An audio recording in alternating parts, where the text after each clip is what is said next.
tonight. And Board Member Flores has let our superintendent know he's going to be stepping away from his duties in September and October due to personal and professional challenges. Do I have a motion to approve the agenda? Okay. Second? Yep. All those in favor signify by saying aye. Aye. Aye. Any opposed? No. Motion passes. Sonia, would you lead us in the pledge?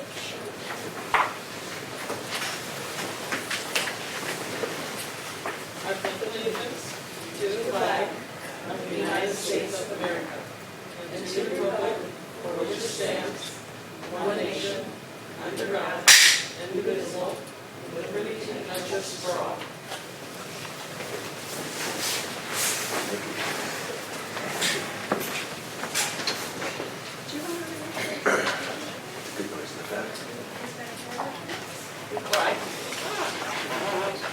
Okay. Let's see, we did the approved agenda pledge, recognition. So we would like to recognize that this month is National Hispanic Latino Heritage Month. And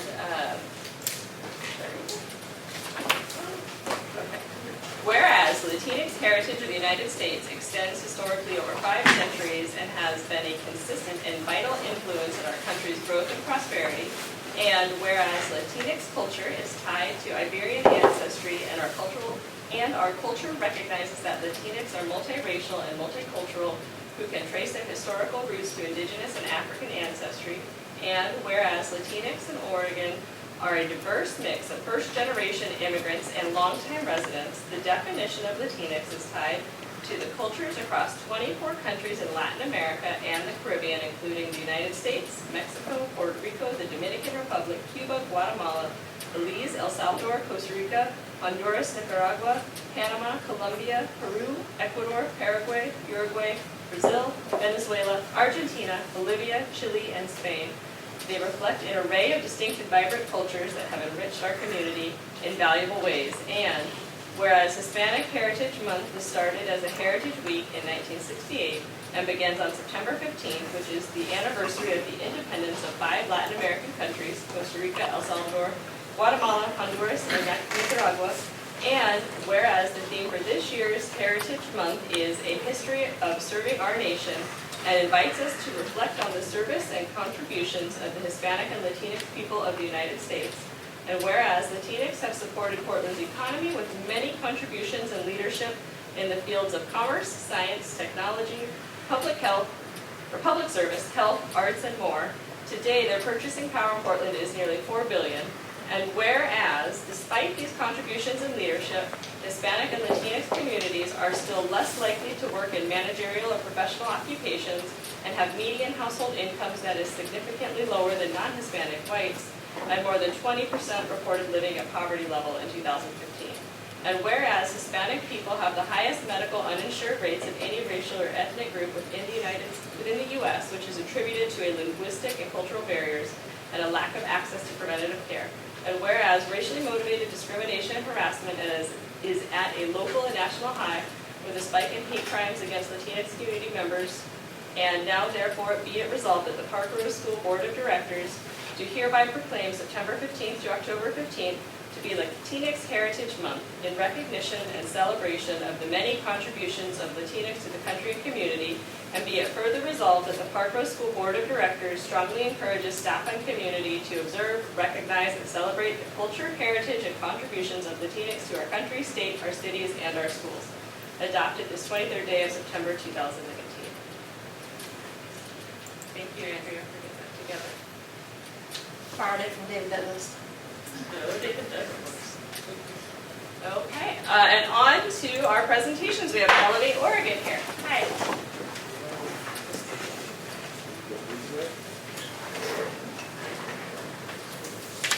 Moving kind of slow, I was back here, but then we talked through the process.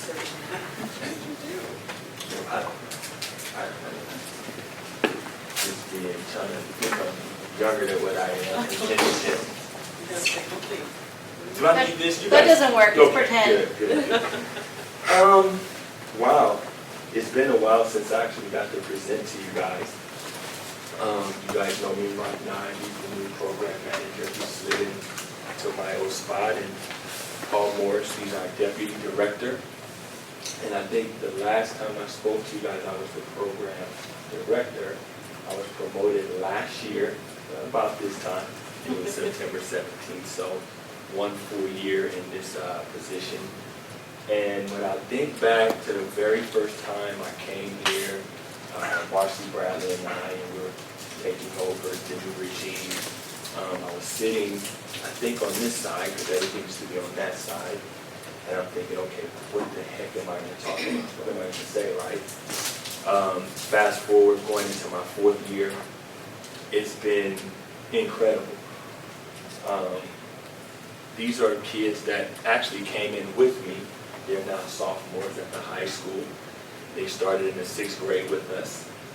And the main thing, I think, when Michael and I would sit down and talk, when we're in our current different roles, we really just talked about building relationship with the kids and trying to take what we do to help advocate for the kids and bring that student-teacher relationship better. So not just the kids that we work with, but just the culture as a whole in the Parkrose School District and the community. And I feel that we're doing a really good job there. And it's a partnership. I mean, today, just standing here, I feel like I'm talking to family because I see you guys all the time. So it's like a family. And we appreciate you guys giving us the opportunity to really stick with us and really give us that opportunity to have some impact in the community. Really our biggest goal as we're moving into this new phase of our organization, and Michael has been a huge advocate for us, is just really expanding our reach. We're going to sit down with Michael and Sherry and talk about things that we can help, the district can help us as far as spreading our message to more people in the district. So you might see some things about Elevate Oregon on the Parkrose School District. It really helped at the basketball camp this year. We had over 75 kids, close to 100. So that lets me know the message is out there. We're reaching further, not just in Parkrose, but this is where we want to be. But we had kids from Happy Valley. We had kids from the Northeast area. We had kids from Gresham and the David Douglas area. So we appreciate you guys just, once again, letting us be a part of this family and helping us in our mission continue to reach the kids here in Parkrose. And the last one, it's none of this works without you guys, without your belief and contributions to the organization. It's really helped our teacher mentors, and I think the biggest thing, and I'll let Mr. Nye speak to it if we have enough time, but to have our staff stay together. We really had a challenge from the time that I got here, and even predating myself, where there was always a changeover and there was always staff coming in and out. But when you're doing this type of work, it's very important that the staff stay the same, that you have retention. You build these positive relationships with kids and families, and then all of a sudden, the person changes. What we've been able to see is our middle school program has really taken off, and that's really been the challenge. But now we have 2 people there. You've probably seen a big tall guy, John. He's about 7 feet tall with dreads that make him look 8 feet. And then also we have Liz Gomez. So for those 2 to build a relationship with the staff, the kids, the administrators, the custodians, you name it, and then they return, you just see a better classroom. You see a better kid. You're starting to see something better going on at the middle school, and then 9th grade counts, and then they hit the ground running in our high school program. So without Parkrose, without the belief, none of this is possible. So from us to you all, we just want to say thank you. The first 4 years has been a blur, but it definitely has been a positive, and I'm really looking forward to the next 4. I really am. I think there's great things coming. We're partnering with different people in this community, different business leaders, so we're getting to a point where the community's going to feel the impact, more families are going to feel the impact, and we always said when we first got here, we wanted to be the leaders in that department. We wanted to get ahead of that. So we feel the relationship is positive, like never before here, and now it's time for the next step, is really to make sure the community of Parkrose is what we think, instead of passing over, come by and see what we're doing. This is home to you. You don't have to go out of your community to find a home, to find friends, to find just people that look like you or people that think like you. So we're really working in that department to make sure our people and families and our kids are staying right here. So we appreciate you, and I just want to open it up for questions. I know I probably dominated the time. We're on a time limit, so I'm going to just open it up for questions, and I'm going to let my crew back here. They're going to answer it, so I'm done. So I appreciate you guys all know me, and like I said, I love you all, and I appreciate it. I can never say enough for just giving us that opportunity. So it's open for questions. I have so many questions, I don't know. We'll start with one. Okay, I know you do mentorship in the community. I saw your last presentation. I wasn't yet on the board, but I saw the video that there's a mentoring relationship. Is it similar to, so some of my frameworks is like Young Life? It's that where they come alongside of them, and I saw you at the football game, the first football game. That was really cool. So is that part of your strategy? Is sports kind of coming alongside them? Do you assist the family holistically, or is it just the student? Or So it's all the above. more? Okay. All the above. I think one thing that we really hone in on is, again, the relationship piece, and that it just doesn't mean in school. And so whatever we can do to build some consistency and even the odds for some of our kids at home dealing with stuff at home, we do. And it's not foreign to us where sometimes we help with groceries. We buy supplies. If kids need a jacket, we've done that before. So it's whatever you just said, we do that, and probably a lot more too. Yeah. I love that. Any more questions? I feel like I'm like his agent. Like Mr. Morgan's done speaking right now, and I'll take all his questions. I don't have any questions, but I did want to say something. And so, what I love about Elevate is what Donnell said. You guys really are family.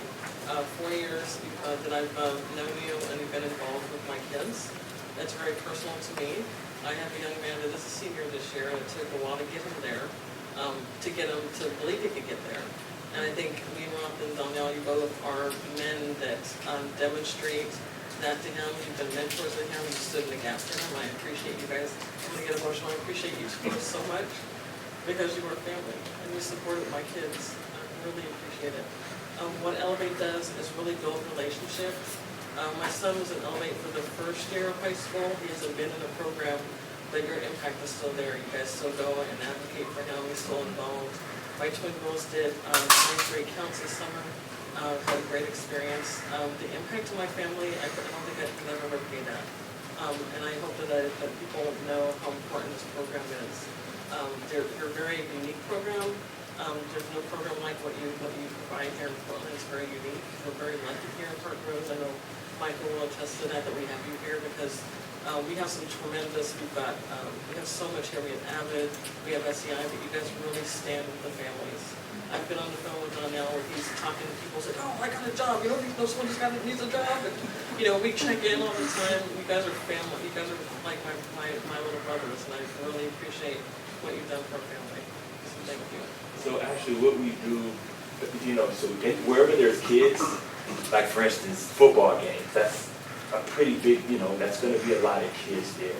We figure if a kid sees myself, Mr. Nye, or any of those teacher mentors, they're less likely to do something out of character, we'll say.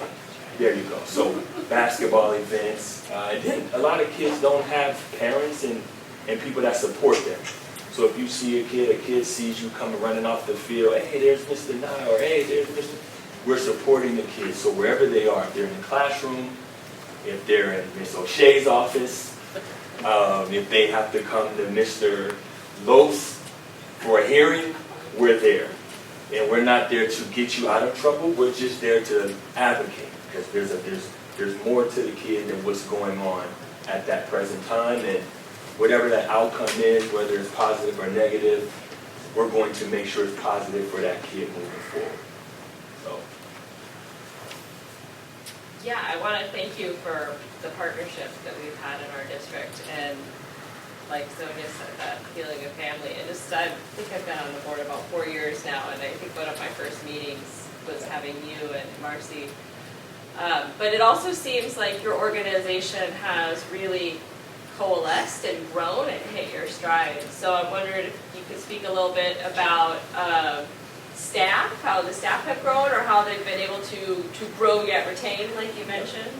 Yeah, that's a great point, and why we think that we are poised to hit an even higher trajectory. To speak to your question earlier, Elevate has a differentiation from other mentoring programs where we see kids every day, right? It's not episodic, it's not here and there, it's every day, whether it's in the classroom, it's at a football game, it's at a camp, it's somewhere in the hallway, and I think that speaks to the incredibly qualified and passionate staff and team that we've been able to put together, where they want to have that presence. It's not just, oh, it's 9 o'clock, and so now I'm on, and oh, now it's 4:30, and I'm off, right? Kids don't operate that way, families don't operate that way, and so the team now is diverse. It is young, they are passionate, they are all incredibly experienced in working with kids and families, and they hold it really at their core. And that is, for us as an organization, that is an important value, is centering the kids and families that we work with to ensure that the decisions that we make and the partnerships that we either continue to evolve and develop, or that we take on, have at the center what is good for kids and families here in the Parkrose community. So in addition to Donnell taking on a master's program, we have another staff person who's taking on a double master's this year, plus having 4 young children, and she is a real dynamo, Liz Gomez at the middle school.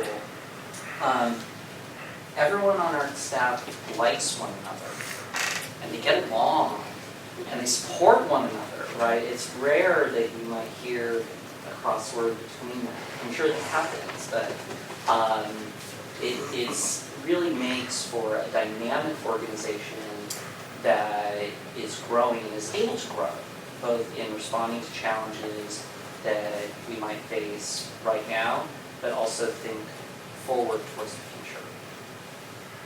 Well, thank you so much, gentlemen. I really appreciate you being here and checking in and sharing more about your organization. Good to see you. Thank you. Thank you.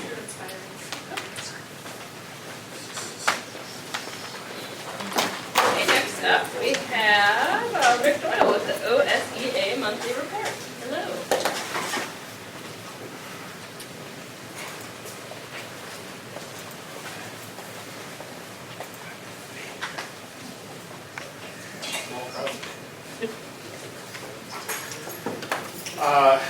Well, school has started.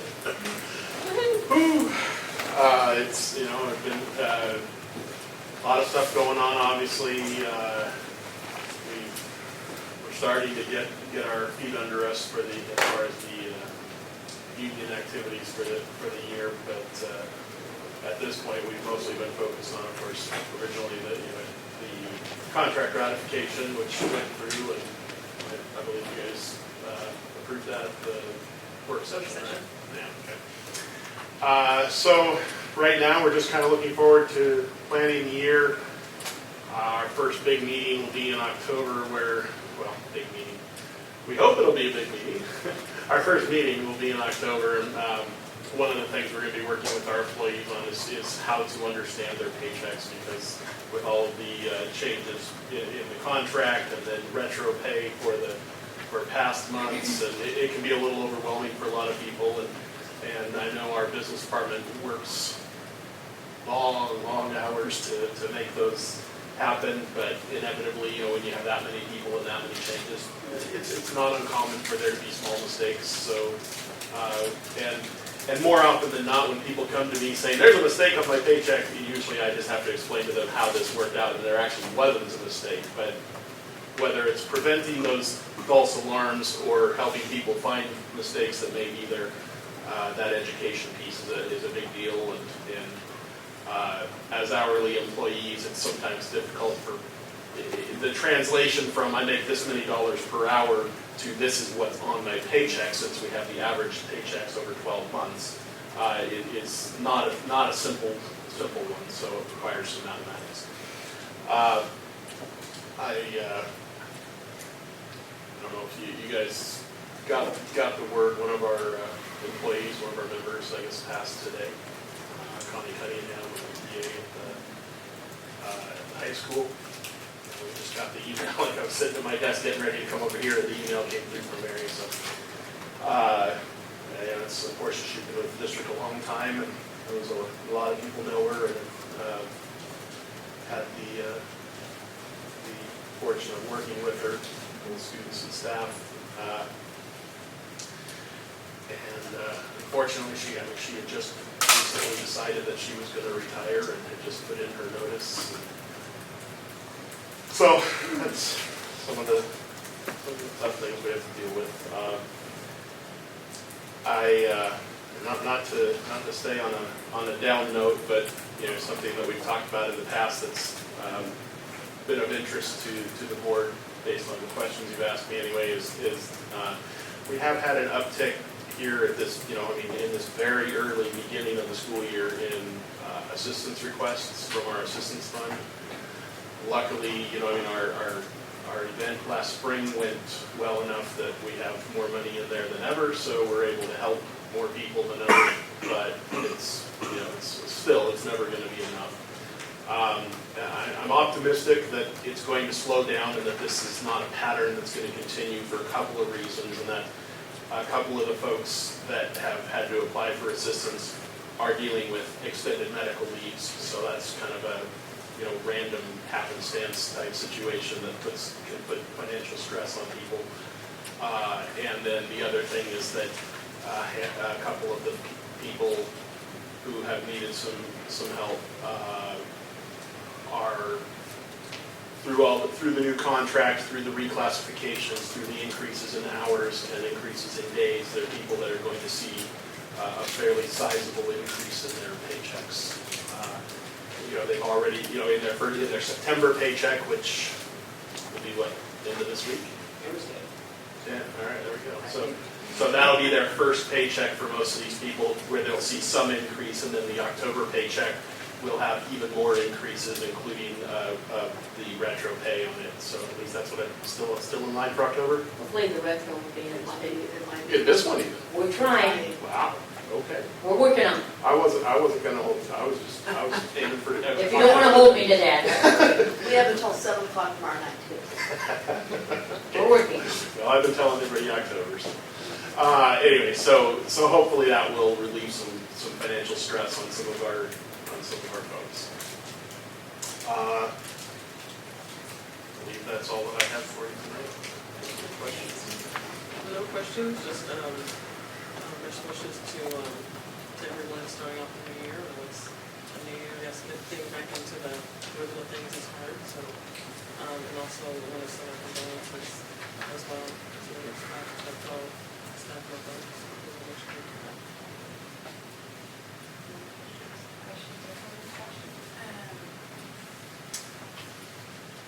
No, it just seems like there's been a lot of changes through staff, so I hope the people that are still on in the district are really feeling secure in what they're doing and their jobs and that we're caring for them. for.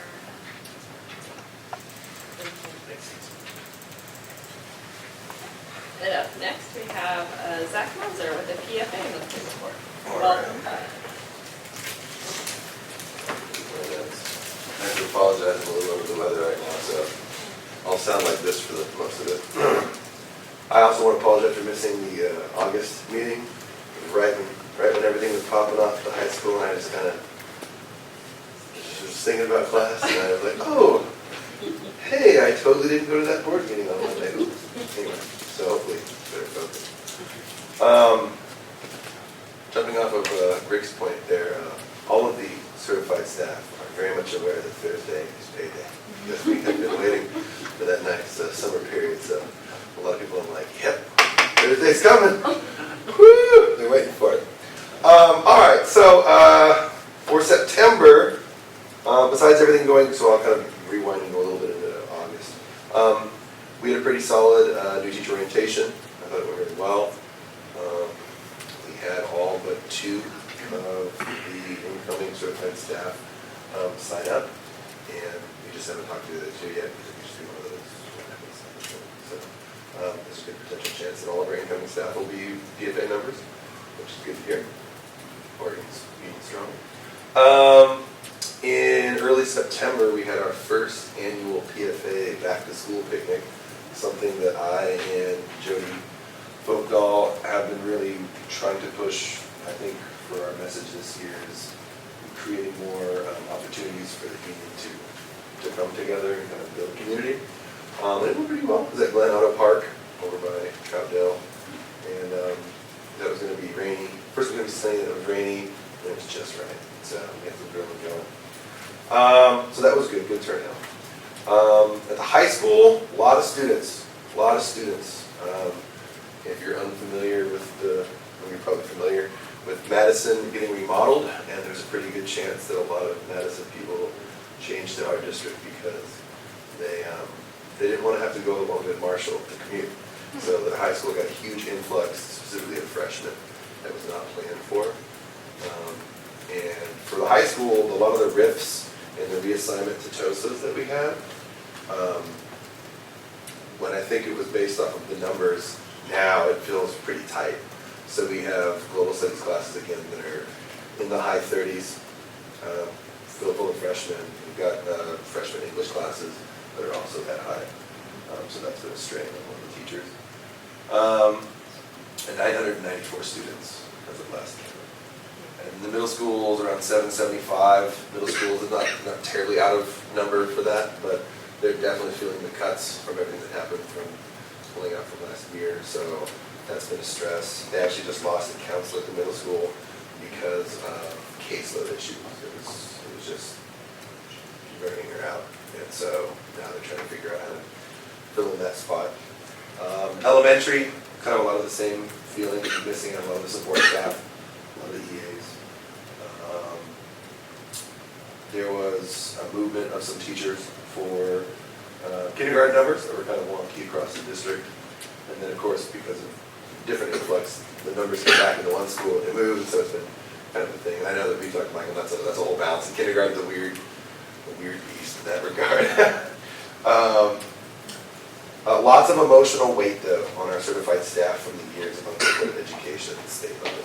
So I think there's just a generalized, just kind of heaviness of, feeling the cuts into this round. I know that's the case. And so I think that's kind of, it can be felt across buildings. It started high, and then it went low, and then finish up on high point again. PFA is excited to be at the table through the Equity Improvement Team, though, going forward with the Student Success Act. That's something that we've been really looking forward to. We're happy that so far that seems like a lot of hands off so far on that. So if everything, fingers crossed, goes through, that'll be more funding that this district desperately wants to have and to use. And I think that PFA is excited to be part of that team. They're going to think about ways in which we can, best use that money. That's it.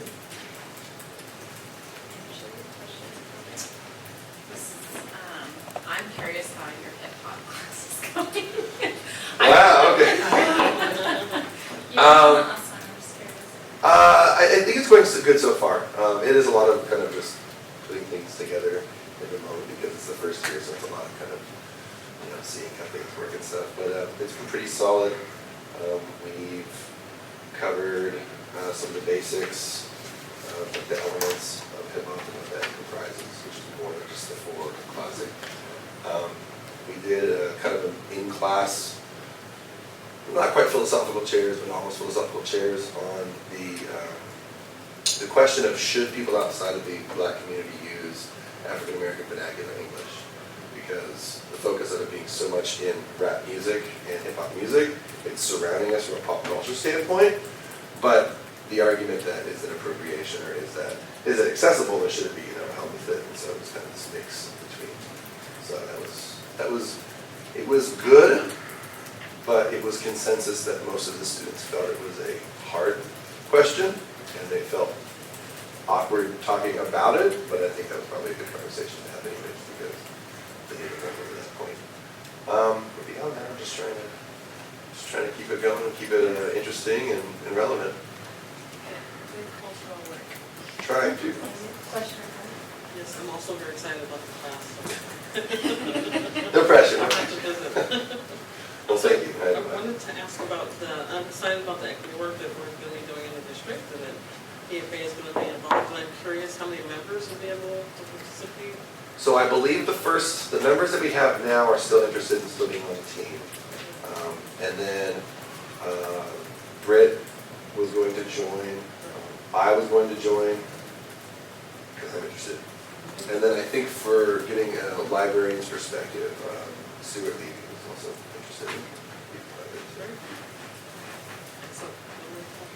Oh, yeah, no, I just want to say, we're also very excited for the Student Success Act funding, and Michael and the board have been talking about prioritizing and stakeholder engagement, and PFA and OSEA are two big stakeholder groups that we'll definitely want to collect feedback from, so that'll come soonish. So thank you. Yep. Andrea, do you have any yellow cards for non-agenda or consent items? Cards. No cards, okay. The consent agenda is items of routine business that require action but not necessarily discussion and can be voted on in a block. If a board member wants to discuss an item, it can be pulled off the consent agenda and considered under its own motion. Do I have a motion to approve the consent agenda as printed? So moved. Okay. Although, any discussion? I don't have any questions.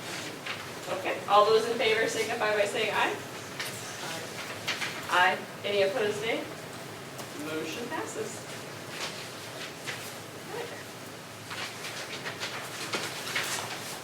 Okay, and now on to student success engagement. See, you didn't have to wait long at all. So Andrea, I gave you that very first flyer, right? There it is. Awesome. So I just want to do a quick overview. I know I think actually just even for my own self-serving purposes, it's just important to review conceptually what the Student Success Act means, and particularly what it's going to mean in the 2021 school year. But overall, our collective goal is to build a multi-year plan, as we talked about. But really how it really will work, and I think it's important to continue to say publicly, as it says in that paragraph, is that the billion this coming year isn't quite going to be $1 billion. It will over time be $1 billion. But this year, it's, I keep asking you this, Cherie, but it's like more like 800 million, somewhere around there. 50 to 800 maybe. Most importantly, we do want the investments to focus on our most underserved populations. And that is really not only a charge of Parkrose School District, but fortunately it's a charge in the state focusing on how we're going to focus on our historically underserved. And in our work session, we talked specifically about our target audiences beyond the staff and the administration in our community that we want to gather information from. So that's what we'll spend some time talking about.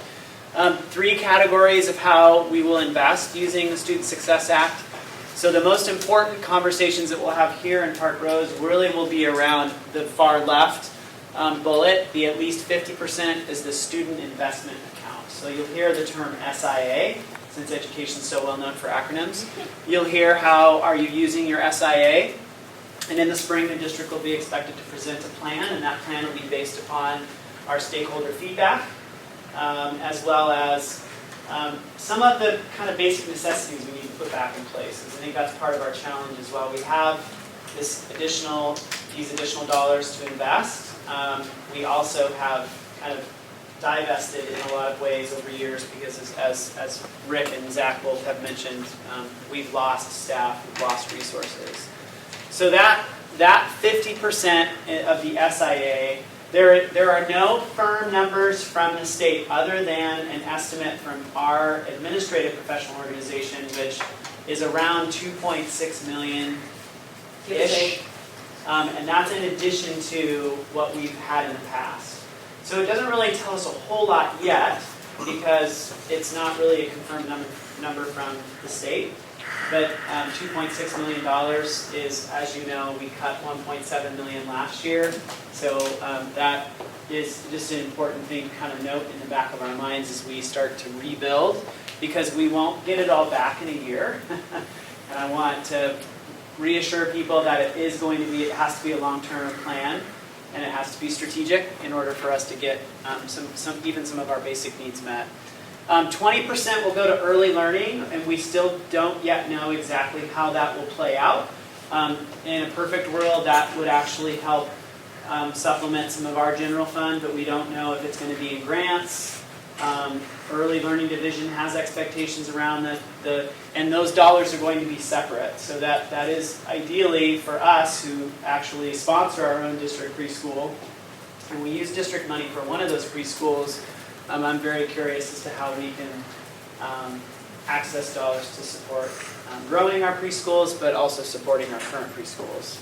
And then 30%, now this will play a role in our conversation around the 50% of the student investment account, because statewide education initiatives will include a lot of folks being hired for compliance reasons and so forth. But the most significant part of that to Parkrose will be fully funding Measure 98, which will have a huge impact because that could be up to $1.5 million, $1.6 million per year for 8th grade. Gets about 15% of that, and the rest goes to the high school.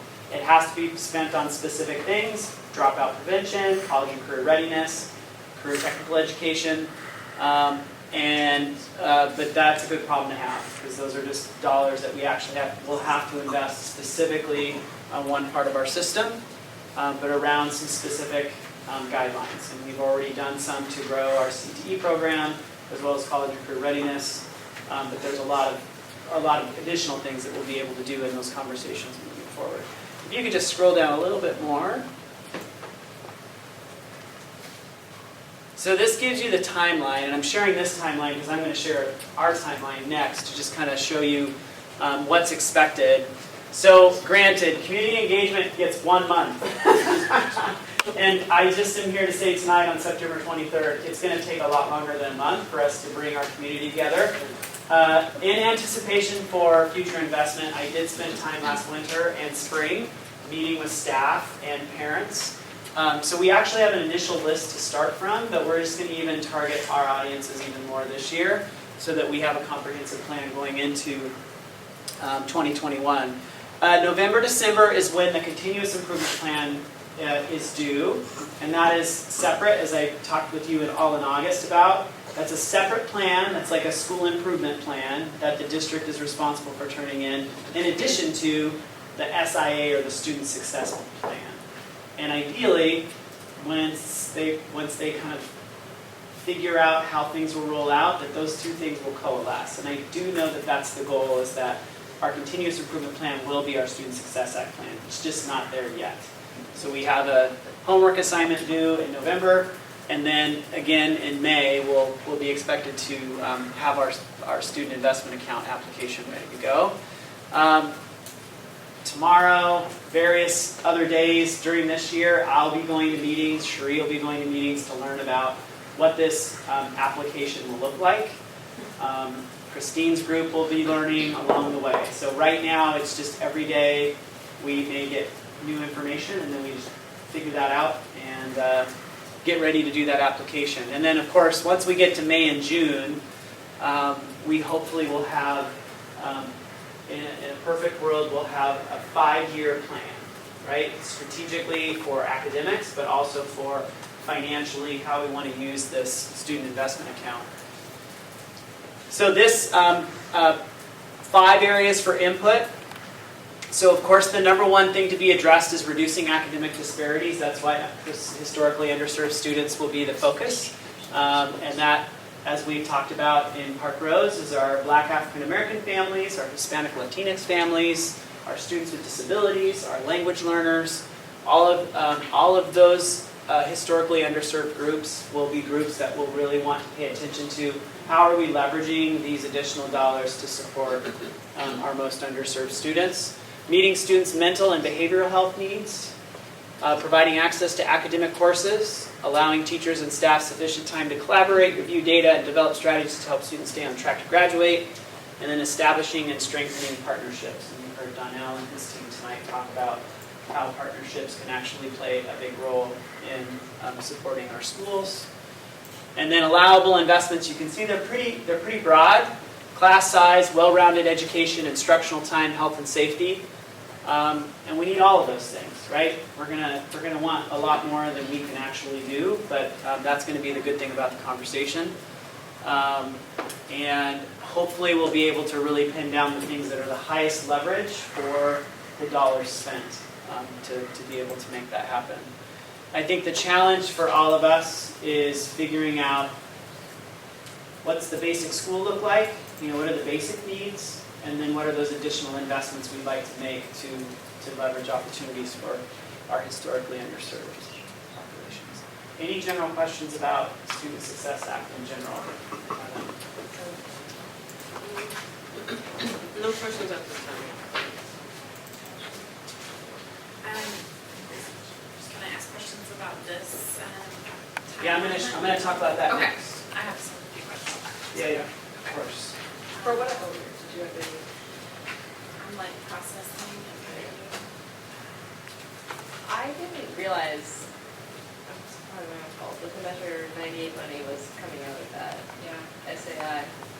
Yeah. Well, no, it's not coming out of the SAI. It's a separate. Or sorry, no, That's out of the it. 30%, whichever one Yeah. it's coming out of. For Yeah. whatever reason in my mind, I thought that was outside of the Student Success Act funding. Yeah. So for us, it's it's an interesting and okay problem to have because it is looking at because we only have one high school. So the advantage of having only one high school is we know that those dollars are going entirely to Parkrose High School. So when we're talking about how we're doing things over time, frankly, the high school does have a much greater advantage than the other schools in the district because they have access to larger sums of money, but it's more restricted, right? You can't just say like, hey, we're going to hire more global studies teachers because our 9th grade this year is big.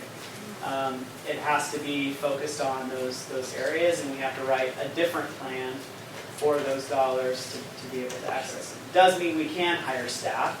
It just has to be particular staff to, it could be more 9th grade teachers to say, we're going to really lower class size at 9th grade to really make sure that they have an authentic experience as they transition into high school, right? You just have to have a clear rationale as to like, this is why we're doing it. Historically underserved students generally do start to get off track sooner than historically well-served students, and that's noticeable, and that's why it's really a great goal for the board to have around looking at disaggregated data around students who are on track in 9th grade, because that does help inform. And I think that's going to be a good opportunity for us to talk about. Are there any other statewide education initiatives under there? Because it seems to me that 30% of $1 billion is $300 million, which is fully funding Measure 98. So so it's about half of that. Okay. It'll make up about half of that 30%. I know that there are other, there are particular grants, like there's the African Black Student Success Grant that comes out of there. There's a new Indigenous Native Grant that is going to be available to districts and partners. So there's a series of grants that are part of those dollars, and they actually do have to hire a few people at the Oregon Department of Education to manage this. Because there are a lot of stipulations in the bill of managing it and making sure people are spending the money appropriately. Any other questions? I'm trying to form a question. So these allowable investments, and this fun little pencil thing down here. This money is going to both fund things that we already have in our district and to bring things back. And ideally, that frees up the budget that we already have to do new things, right? I know we're backing up, but am I understanding that like a big picture? Yeah. Because this is gonna fund the necessary things, and then what we have, whatever that looks like after, and it's going to fund the, that's why I think a multi-year plan is important, because the challenge is that when we actually sit down and say, this is what the basic school should look like. So right now in Parkrose, we'd say like, oh, we don't have all the basic needs met. So, and that's important. And what we have to do is look at those basic needs and say like, do we start with all of that first and then go to future investment? Well, in some cases, like for instance, at the high school with Measure 98, additional dollars, we can't spend that on basic needs. It actually has to be spent on the Measure 98 focused areas. So we kind of have to find a balance, because there are some things maybe that we've lost and say like, well, if we could actually reinvest this money, we'd actually do it differently, right? We're committed to making sure that some of those, we've brought up significant holes in support in many different parts of the district. And I think it's important for the board and the community to know, and families when we're talking, did you know kids don't have PE at elementary school, right?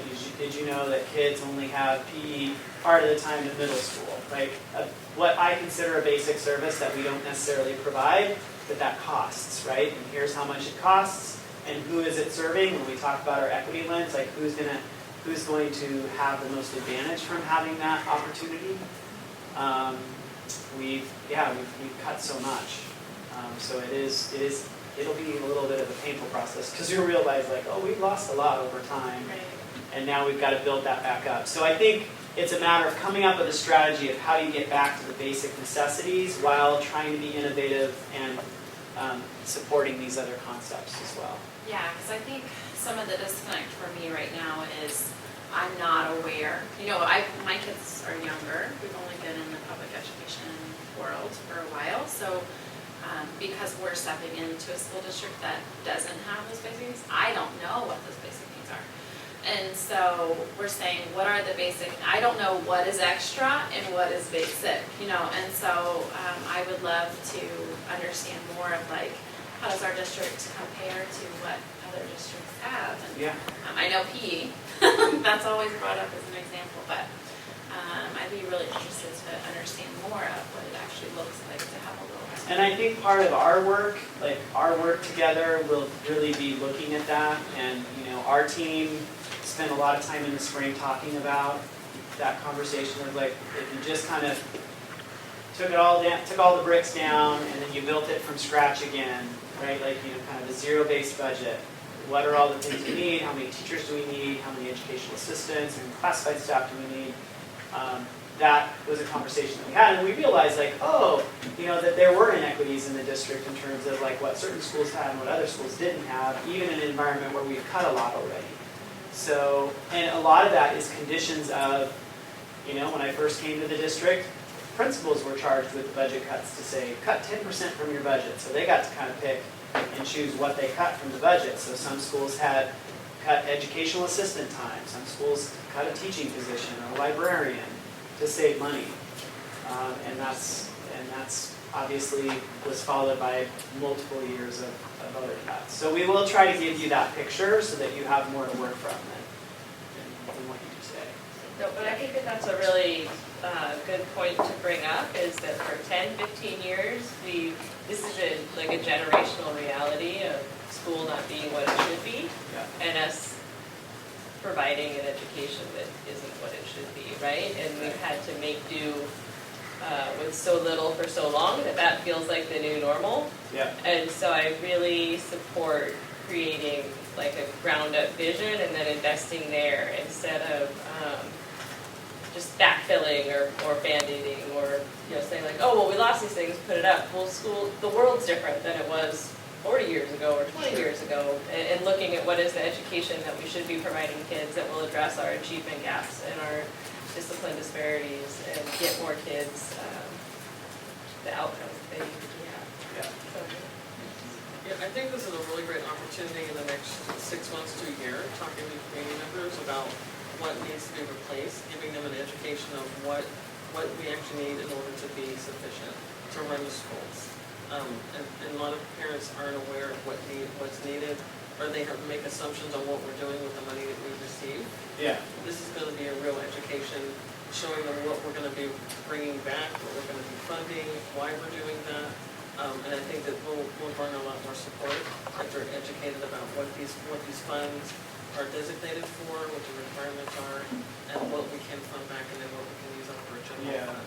I think ideally that conversation with the community, and specifically the underserved parts of our community, is yes, sharing with them, here's what we don't have that you may not know, but also, those add-ons to what's missing for your family or for your children, because I think, I was just problem solving today thinking about students with disabilities, right? Like special education, as you know, has got more and more dynamic over time, and a wide variety of needs for students and families. So every family's experience probably has a different story to tell in terms of where their child has been served well and where they believe that their child could be served better.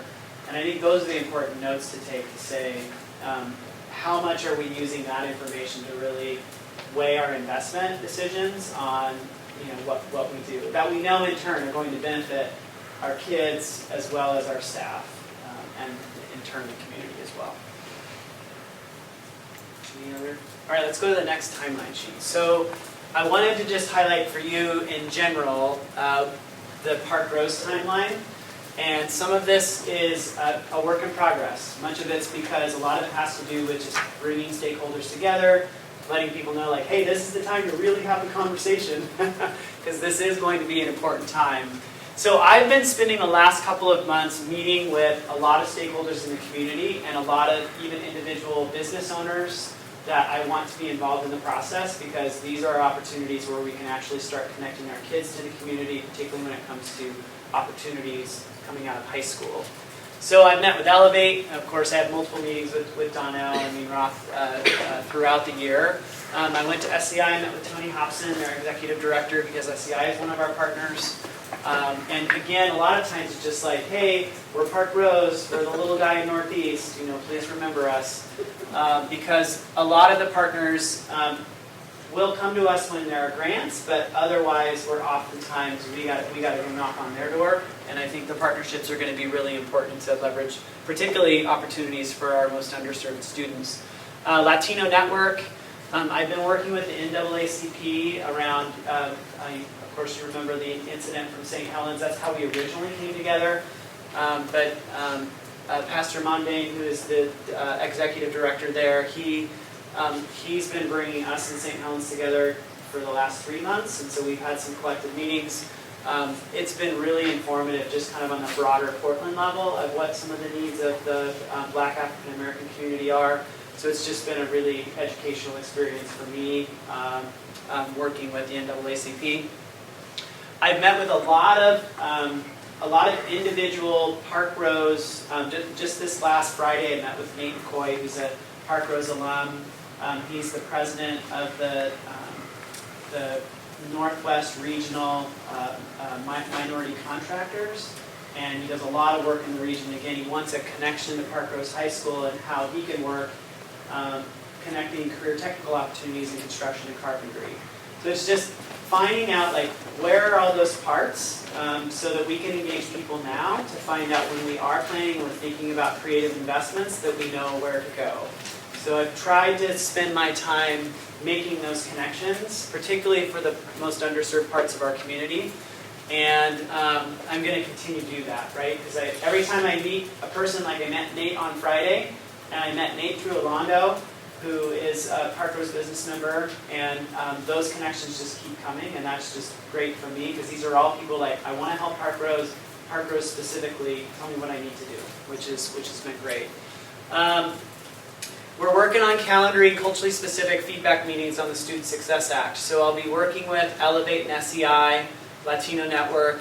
I'm working with Julie Sands around connecting with parents with students with disabilities, so that we're targeting those groups we talked about in our work session, because that's where I'm going to leverage and spend most of my time, as we talked about. Meanwhile, parent meetings are scheduled, like the standard parent meetings in Parkrose, as well as working with staff. You know, I've already talked with Zach and Rick and said, hey, yes, we want you to be involved in the school improvement equity team, because that's going to be an important school district-based team that's going to help make decisions about the priorities of our investments.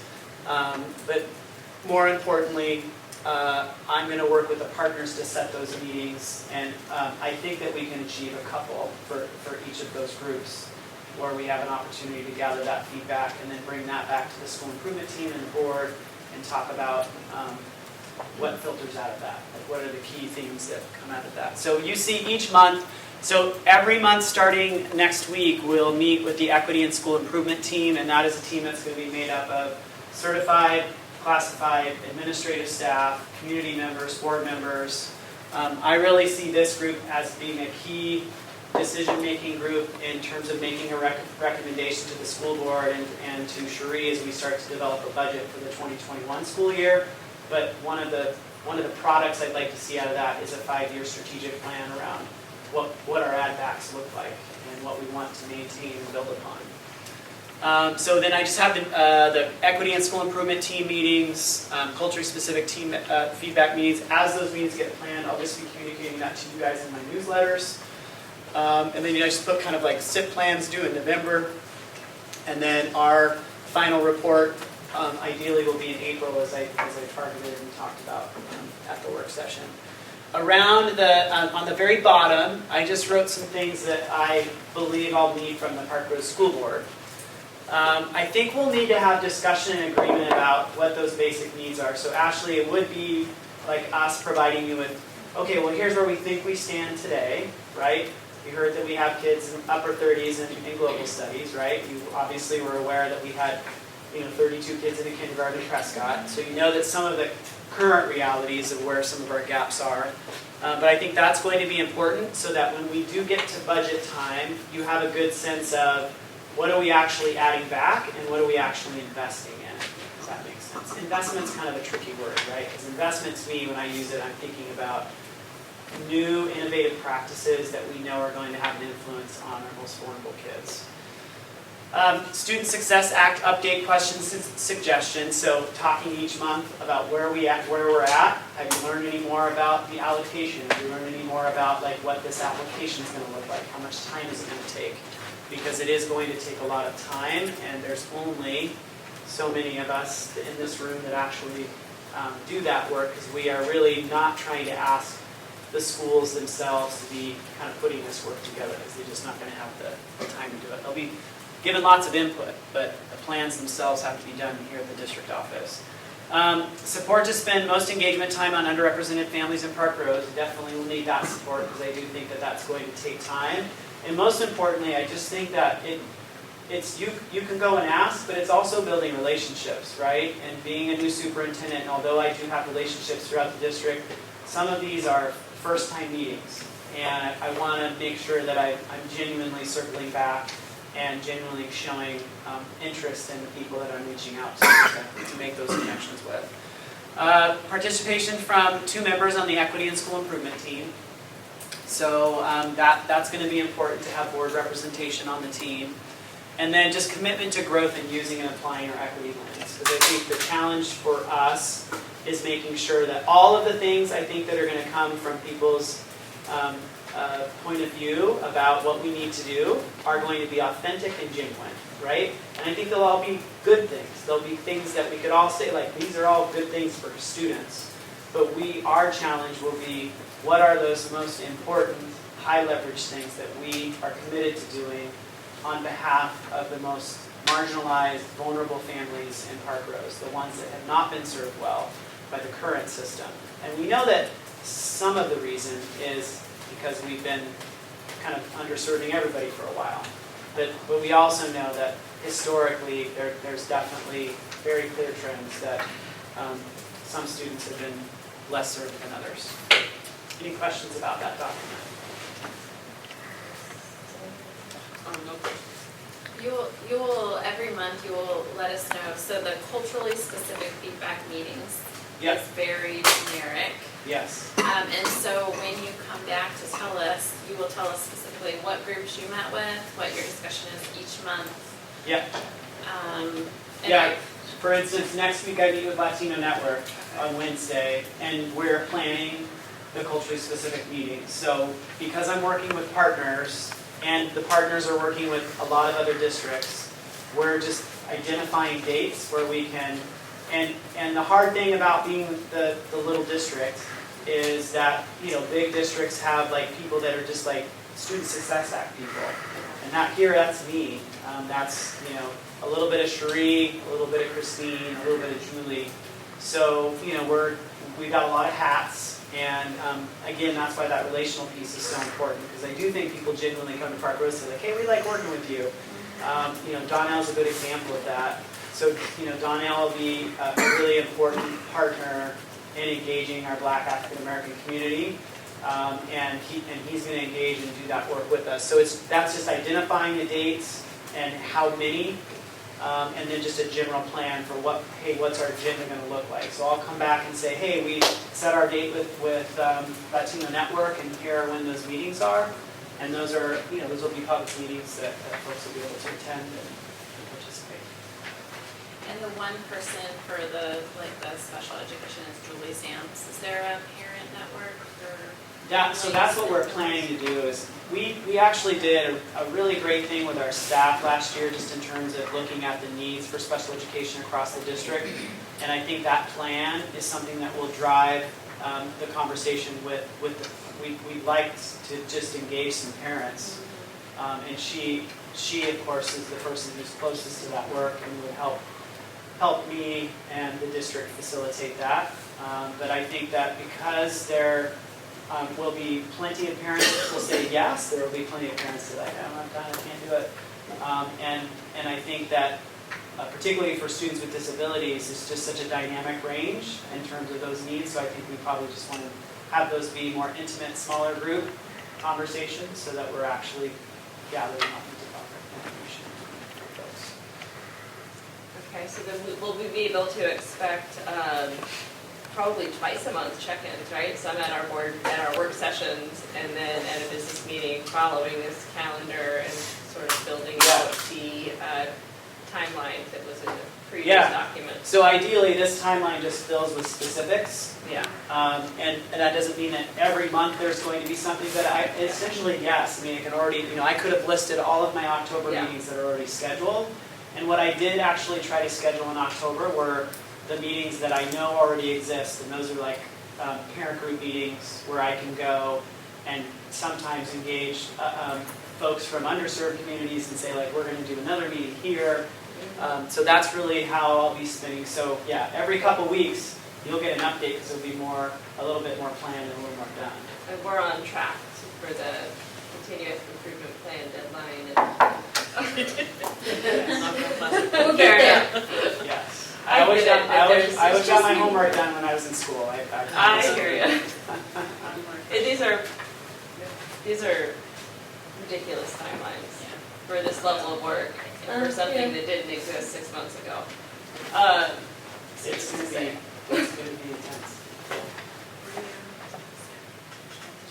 No, not happening. Is it possible to put this into a live document that's shared so that it gets updated? Like, Oh, it is a between live meetings? document. Oh, okay. Yeah. I thought this was a PDF. This one might This be, one that's up is. here. Oh, okay. But the one I shared with you Yes, is a okay. live Google I Doc, can't but remember. you'll see it when I update it. And Right. this will be what I'll keep coming back to, so that this is that one document.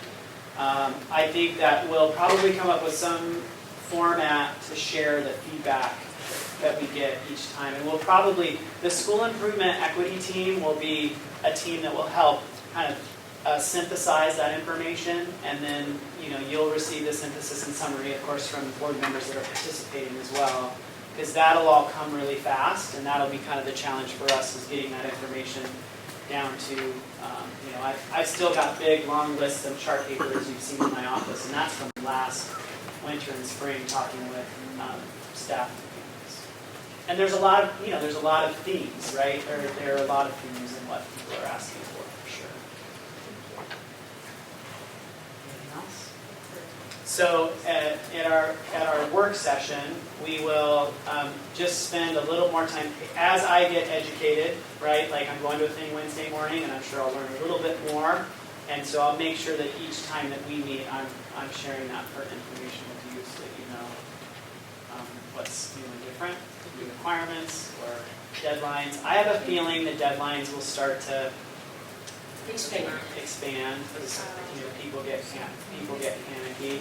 The SIP plan was actually originally due at the end of August. And I think other administrators, I did not have a tantrum, but other administrators freaked out a little bit and said, we can't get it done in time. So, the other thing that I am interested in doing that I don't have listed on here, and I actually was talking with Christine earlier today about, is I would like to do some form of a survey to provide a broader opportunity for people to give feedback. And I've seen a really good survey that the Beaverton School District's done, as well as I saw Eugene's, and Eugene's was really nice. I saw David Douglas. Did you? Looked good. Yeah. So I think that would be worthwhile for us, particularly as we get to around conference time. Like we're conferencing all at the same time this year in November, and that might be a prime time to give families an opportunity. That is going to be one of the charges of the equity and school improvement team, is like, well, what questions would we want to ask of just families in general?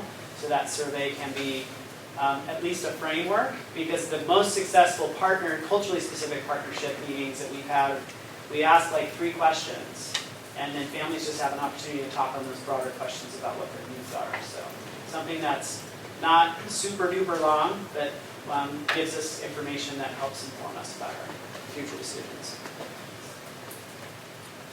All right.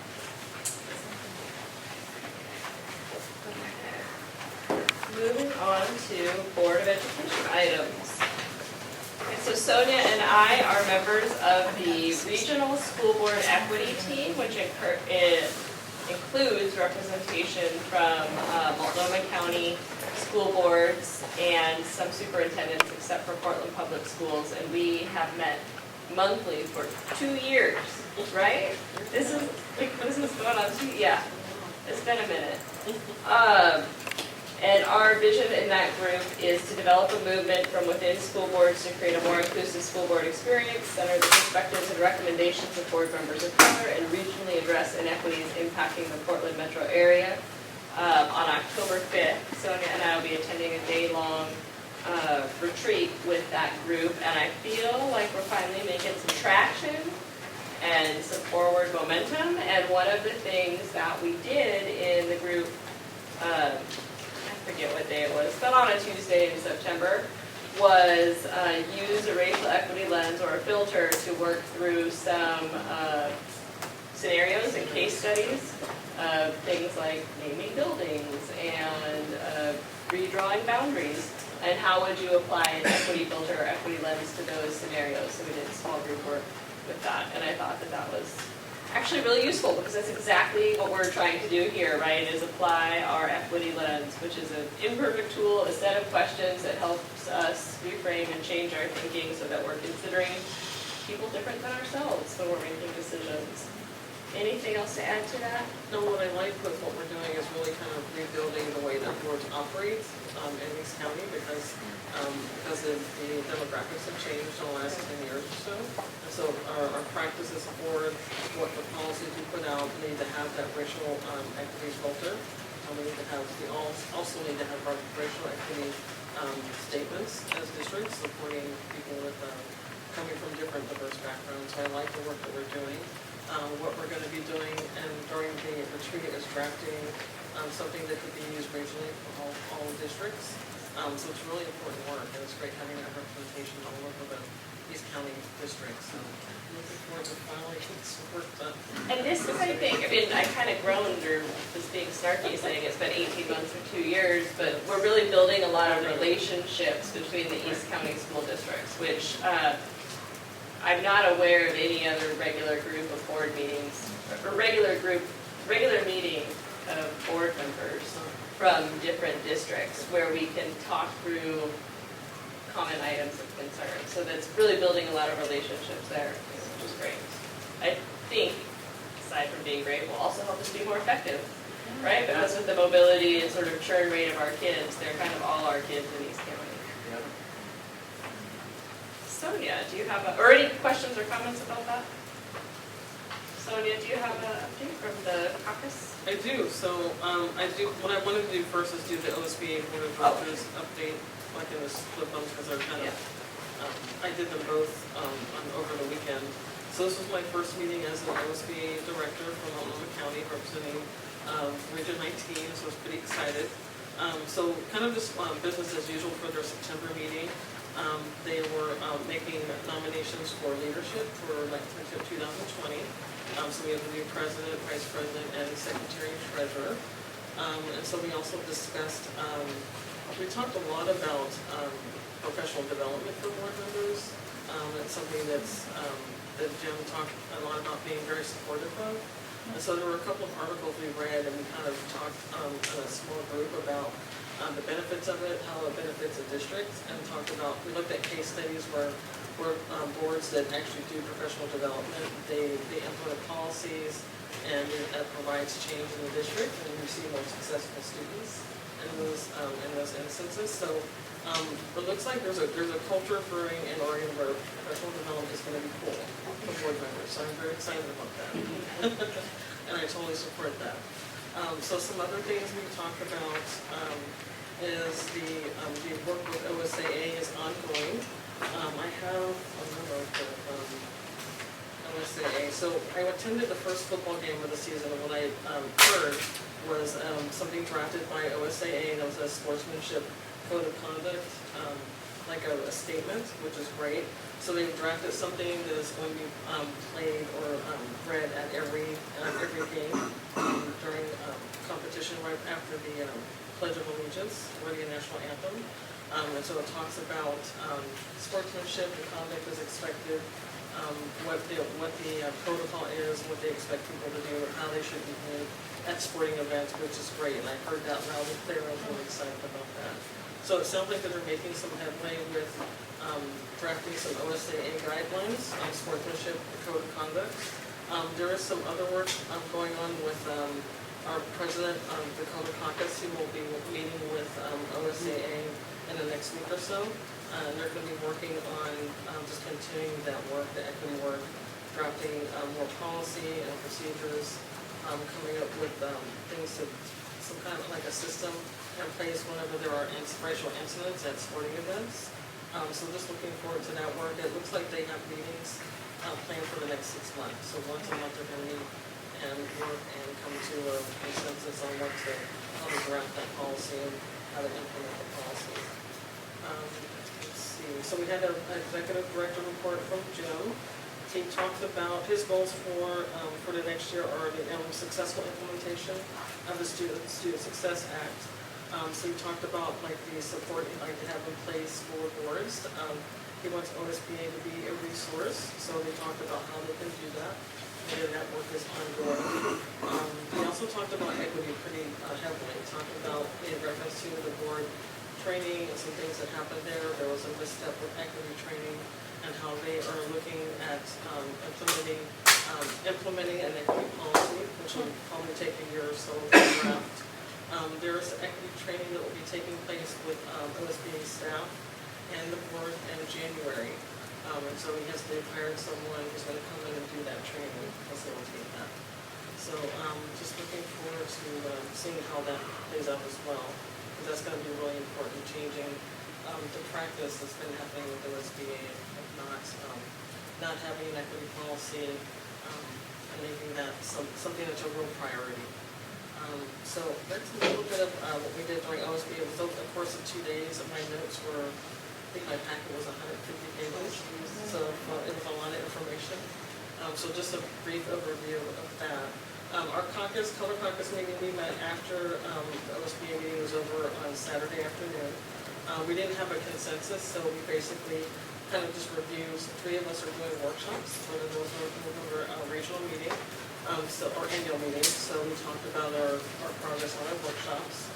And we will be meeting again after, I think on that Sunday, I think we have our next caucus meeting. And we also will be, we're also going to have our pins for the conference as well. So we're going to have those ordered. So that's all I have. If anyone has any questions, there's a lot of information. Yeah, it's all really encouraging, like steps forward. Steps forward, yeah. It was, the summer conference was just really discouraging when I walked away, and not for myself, but on behalf of so many other people. So I'm excited that they're recognizing where they need to step up. I'm curious who they hired to do the staff training. I'd love to know.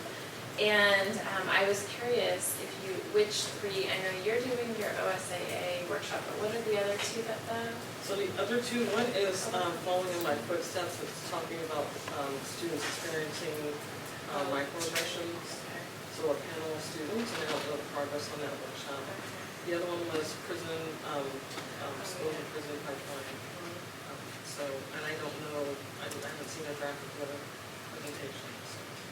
that is one that I signed up for. And then I noticed that you guys are all doing the sex education one. Yeah. I'm doing the school to prison pipeline. So I was really excited to see that was something that's on the radar. But it's all because of the Color Caucus is bringing all of these things up. So thanks so much for your bravery and your courage as a group, and you too, you lead well to say we need to be talking about this stuff. So thanks so much. I'm excited about it. Yeah. I appreciate you serving on the OSBA Board of Directors, because that's a whole other fire hose to be drinking from. I appreciate you having the inside track there.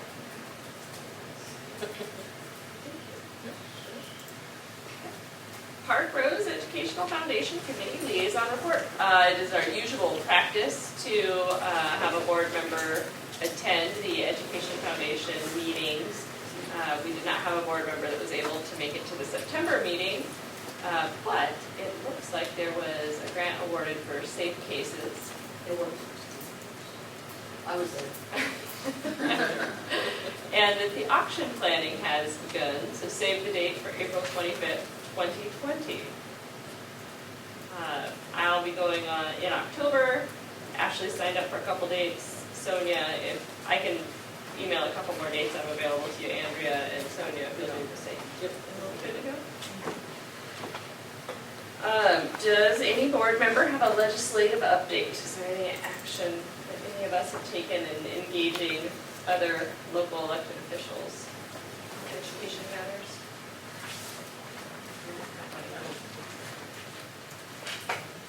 Moving on to district business. So one thing I did want to mention that is related to a legislative update that I actually didn't have on the list is Barbara Smith Warner is actually going to come and visit Elevate. And I'll give you the date and time when that's going to happen. She asked to come visit, and actually she wanted to come see the partnership in action in the area she represents, and so she's going to, she's setting something up with Donna, and I'll have Andrea send that info out to you in that regard.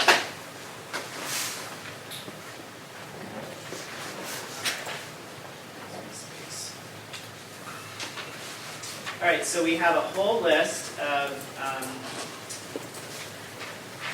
introduction to policy tonight, and I wanted to give you all an opportunity to see the very large number of them. A lot of these are just updates because of change in law. So a lot of times when a legislative session finishes, there are particulars to the law that may change the language, and so we get reference from OSBA to say, hey, the law impacts this in this way.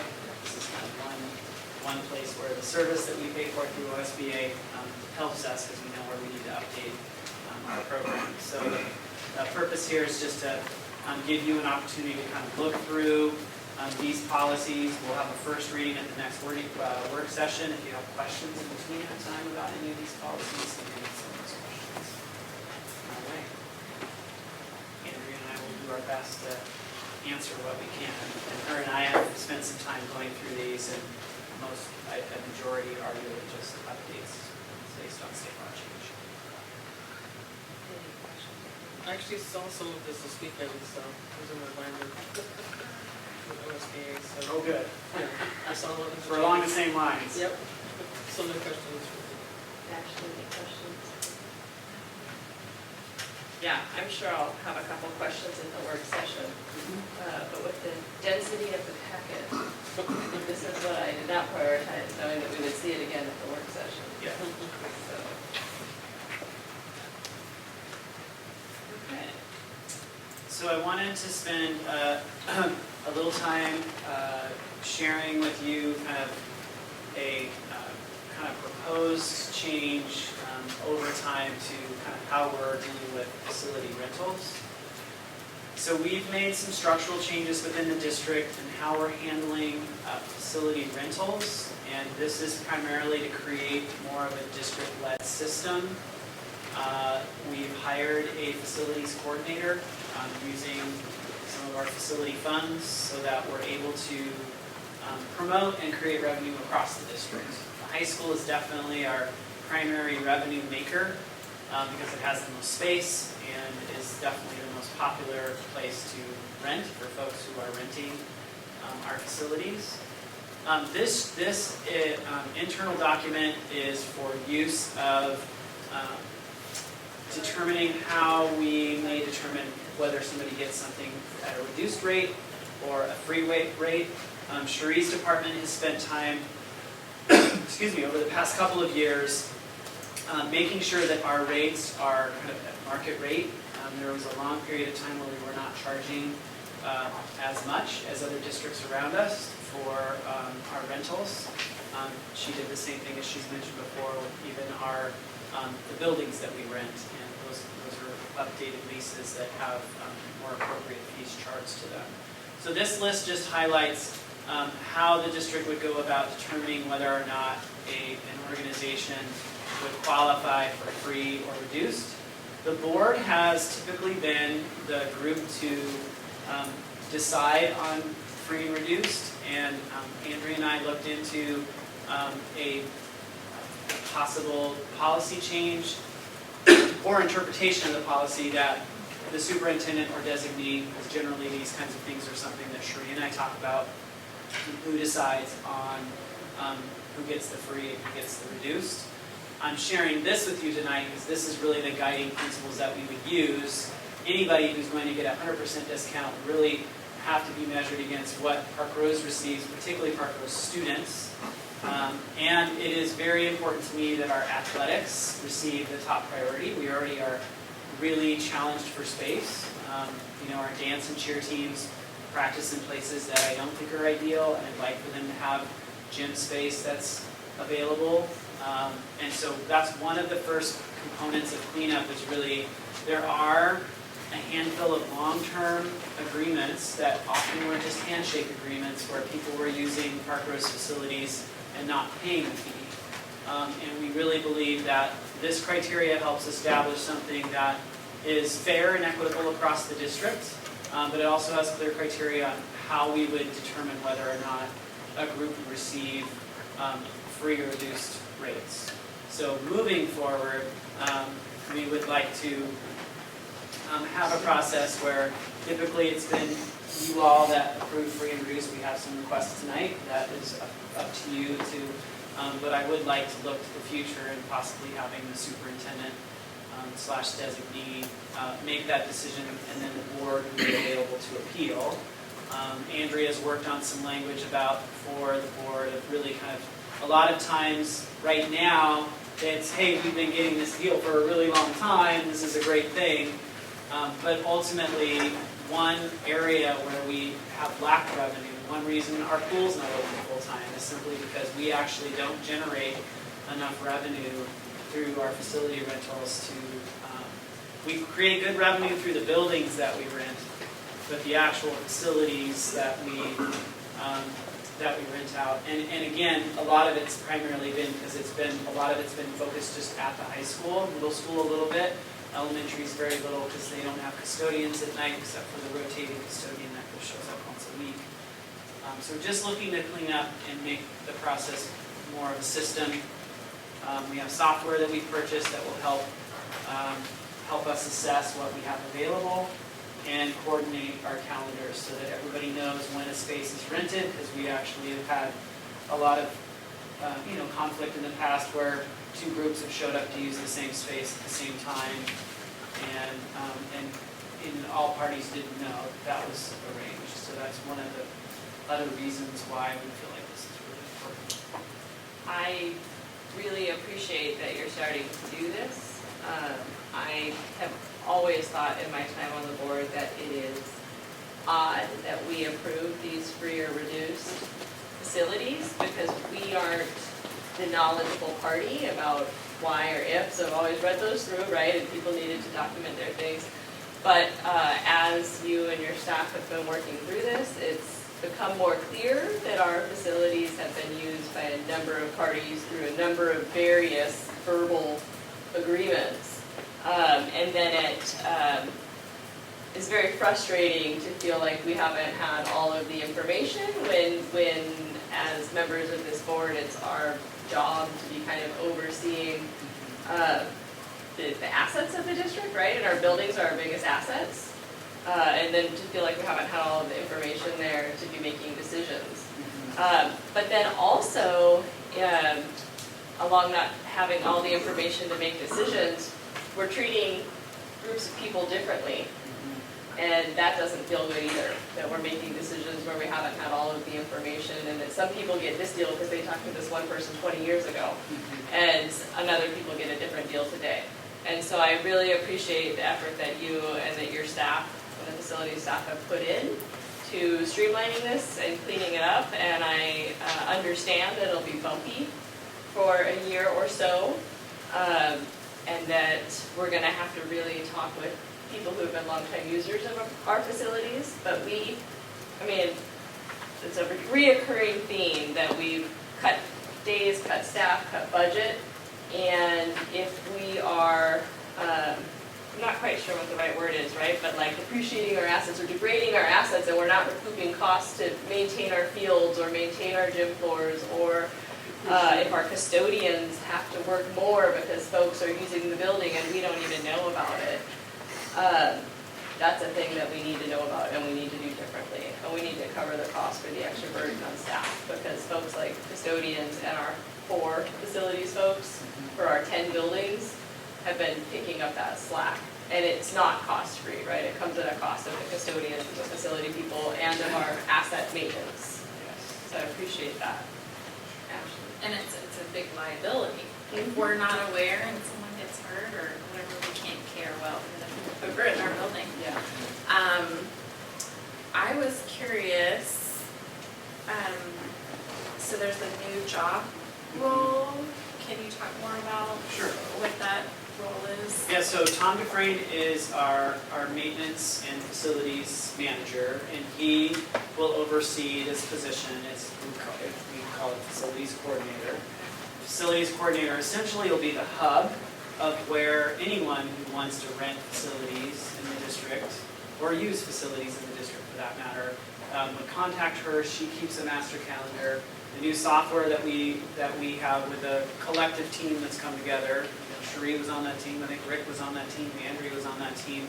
Reviewed different softwares that we could use to better manage the facilities that help us calendar things, give us an approximate of what we should be charging per square foot.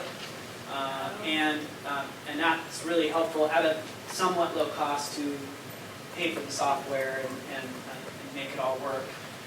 She will be the core person that kind of knows all that. She works with our athletic director to make sure that our athletes are getting, so getting through this year, yes, but ideally that would mean then next fall, we have a better understanding of like who's in the middle school gym after school, so that if cheer team or the dance team needs to use the middle school gym, we know that it's available, and we're not running into competition we didn't know about in our own district, right? And that has happened, and that's been a reality.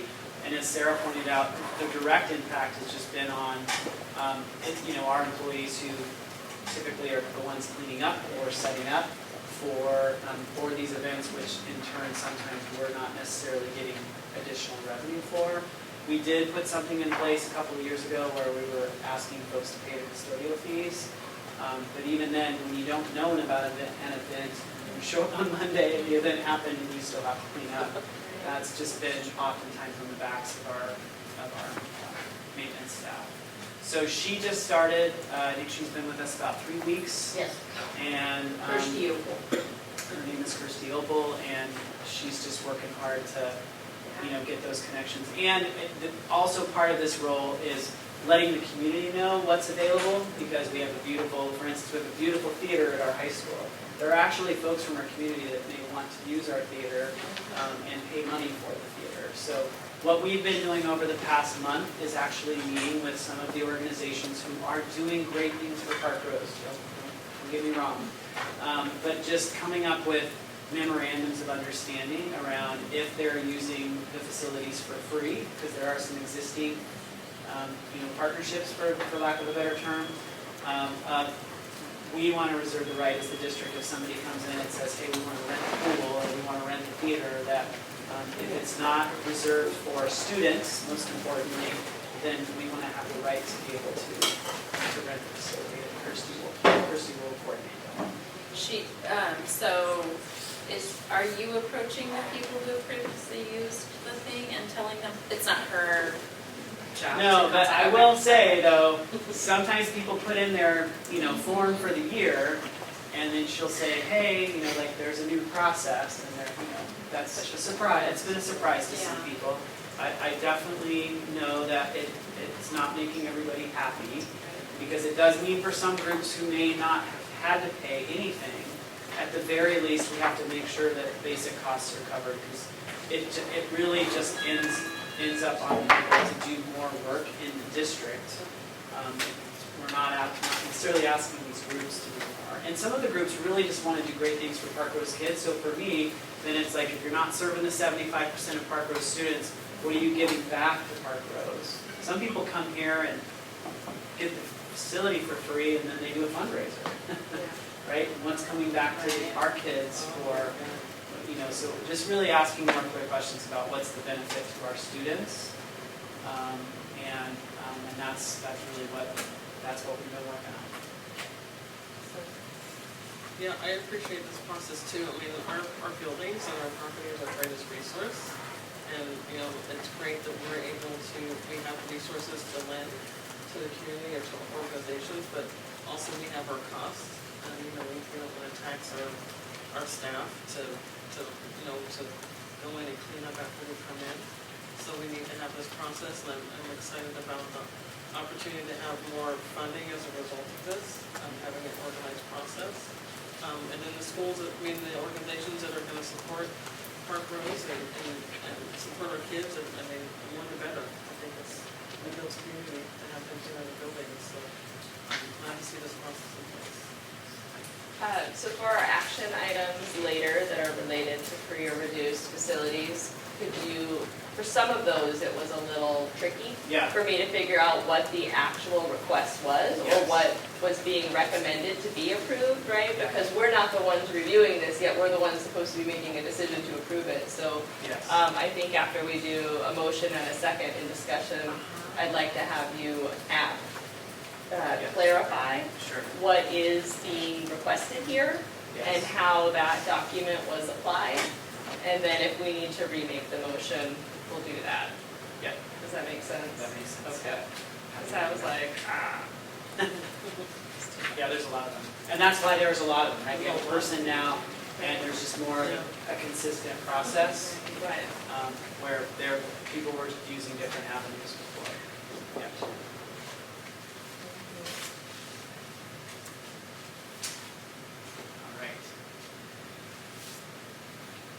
So enrollment interdistrict transfer report, there is a document that was in your packet, I believe. Nope, I didn't put it in Oh, there, okay. sorry. Do they have copies or do you have some? I'll print them. No, you don't need to print them. Okay. I can quickly tell them and then we can. So just kind of students going in, students going out. And one of the important factors of students going out of Parkrose is that the open enrollment sunsetted. And one of the things that was clear in open enrollment, but very difficult on families, is we've approved in past years families like for their 4th grader to go to Portland Public Schools to participate in immersion programs. It's a very common request. And we don't often approve those requests. And for me, it's really about hardship. And I've asked our state board, the State Board of Education, as well as the regional superintendents have asked for more clarity around hardship, because we believe that our most underrepresented families should have more leverage, because historically they have not had that privilege that many families do, because oftentimes it is more privileged families who are asking for their children to go to specialized schools in a larger district, and it's Portland Public next door to us, and generally that's for a dual language program for particular kids. I'll give you an example of one, a student who just moved to the country, went to summer school at Rigler Elementary School, connected to people, doesn't speak any English. Yes, to me that's a reason to allow a student to stay in a school that's just right down Prescott, and it's going to serve, I believe, going to serve the family better. But I always take a moment to say, this is your home, come back, but at the same time, that's how I consider those situations. We have 34 kids out that made inter-district transfers. 11 of those, or 10 of those are high school kids, 11 or 12th graders, so that's generally students who moved in the middle of high school and asked to stay at their home school. But we did have a larger number of kindergarten students this year, and those were all impacts by 5 of them. We actually said we couldn't, they wanted to go to Russell. And Russell was so big, and some of them did not want to go to the other schools, and did, I don't know where we don't have the ability to kind of track those requests, but we did lose some kindergartners who wanted to go to Russell, and once Russell reached like 32, and we still hadn't added that classroom, because the schools will say, like, I'll call them and say, like, what are your numbers? And as Zach said earlier, kindergarten year is pretty wonky. The other factor are students who were released in open enrollment, meaning they've been released from Parkrose and they're going to Portland Public Schools or David Douglas, and then they have a sibling. And so these were all hardship cases of where it's a family, like I'm a single mother and I'm taking my kid to this school in Portland Public. I released my child 2 years ago.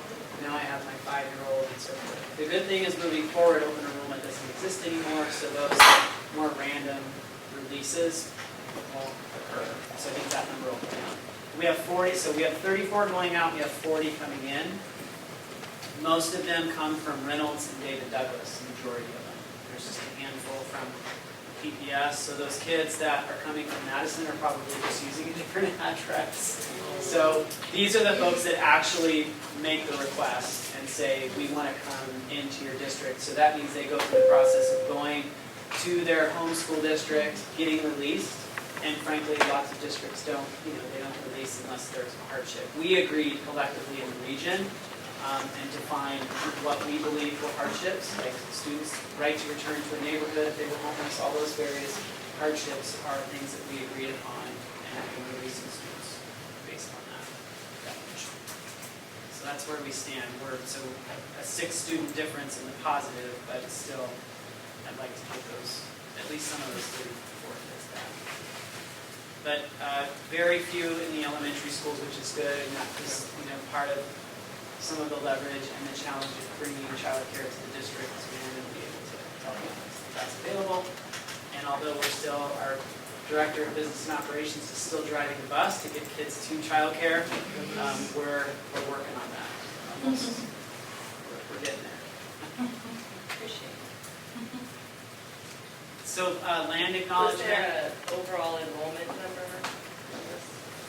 Oh, as of like total enrollment? Yeah. So as of last week, we were right at about, so there's two numbers, right? Like there's the numbers on the books, which last Wednesday was kind of the drop day. So the numbers in the book on drop day was still around 3,200, but the kids who were actually attending was around, I think it was like 3,070, which is about where we were in the fall. So although, yes, numbers are up at middle school and high school, they're drastically down at elementary.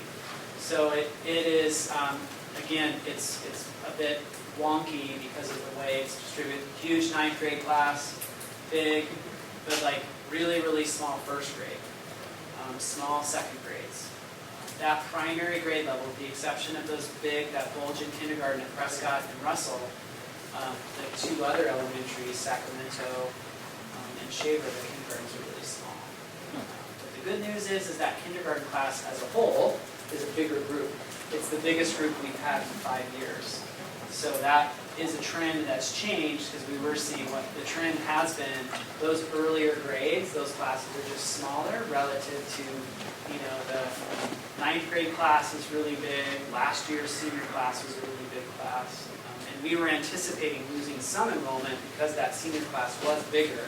So Sheree and I, the budget, we built the budget based on 30/50. So we're right around where we budgeted. I mean, we think we're going to be okay with adding the classroom at Prescott and not have to do anything horribly emergent, but we just make it. And that teacher's already hired?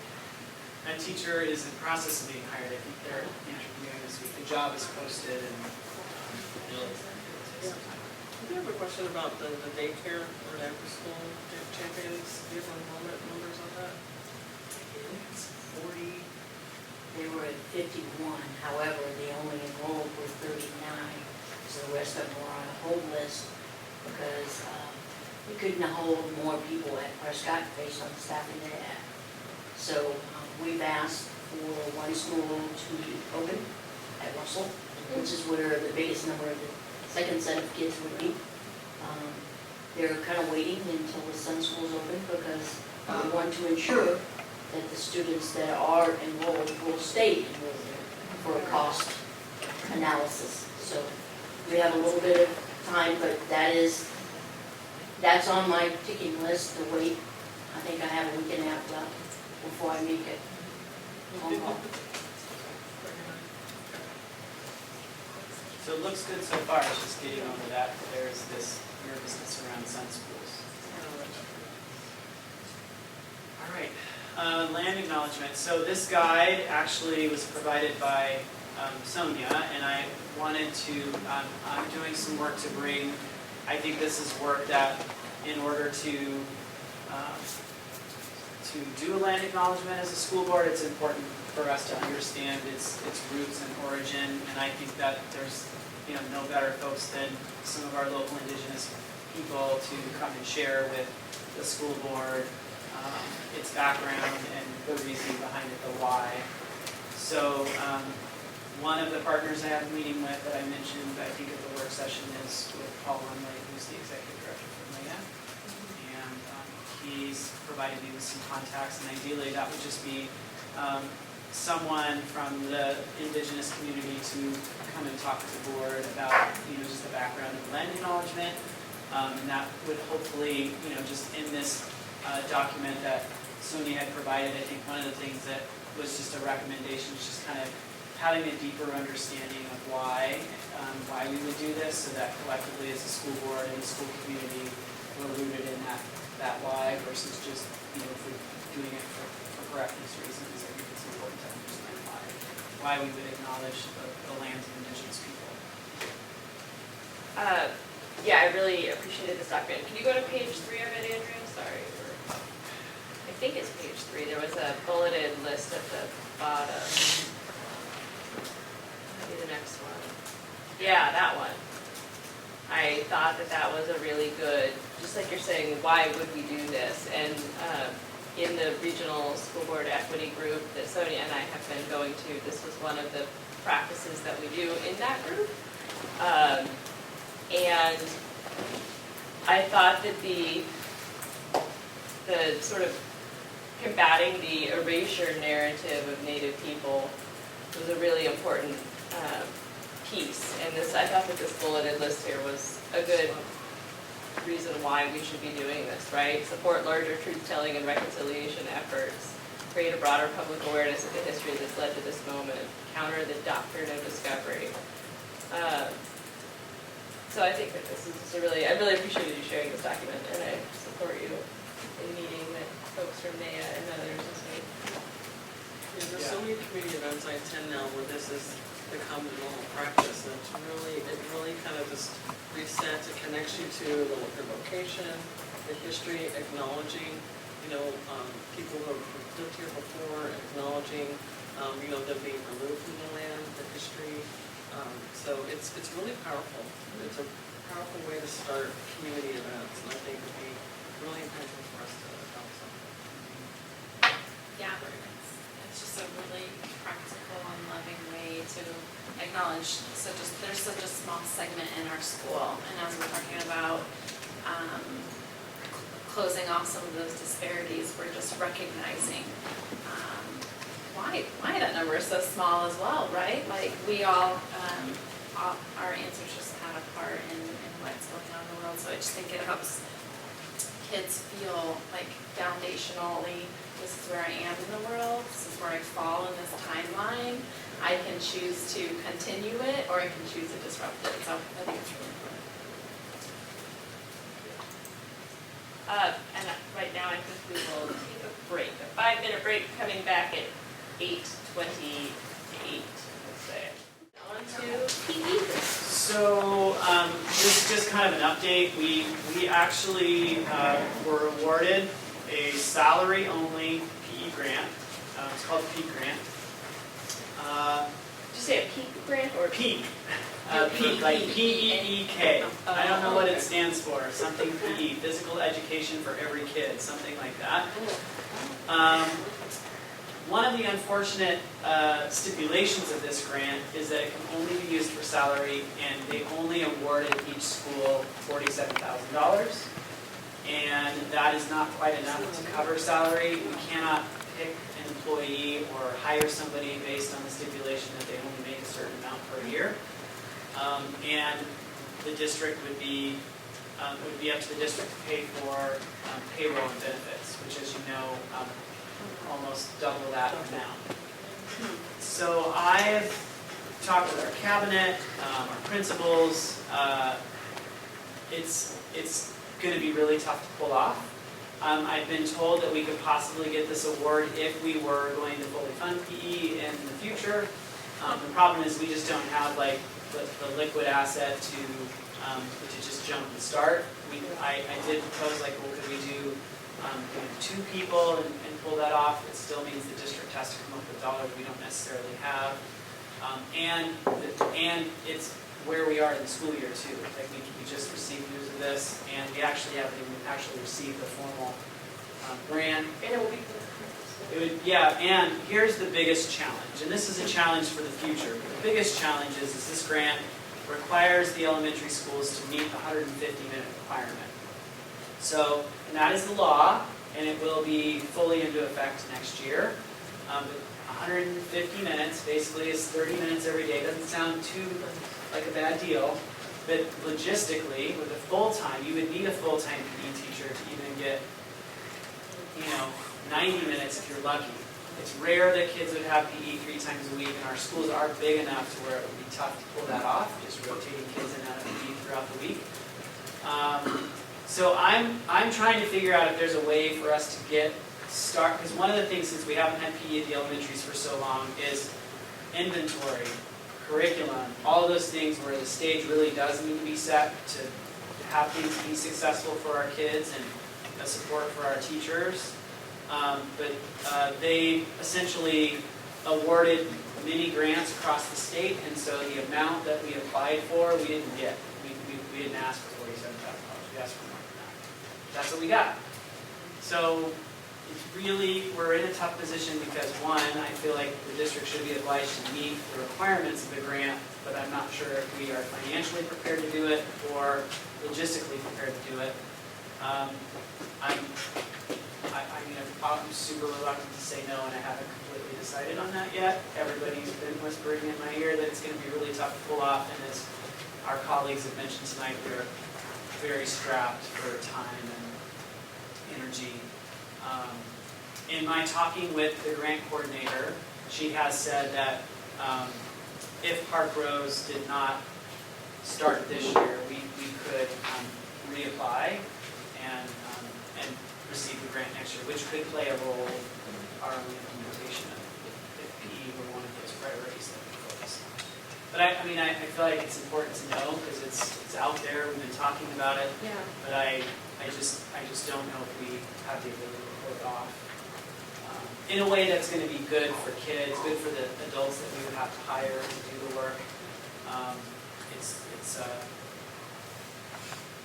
I wish the grant system were slightly different. I mean, this would be a good problem to have in April, not in September.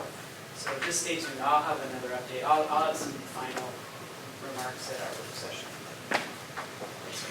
So I'm curious how much you asked for, and was it enough to have maybe one training school, or?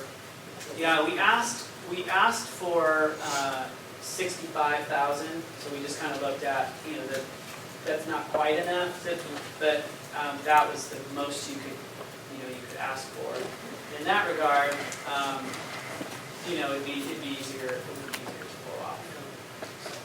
And again, from the state's point of view, they're like, well, we just assumed that schools would have some money to get started. I said, not this school district. Wow. That's the reason we're asking. Should they even listen? Did they do their research?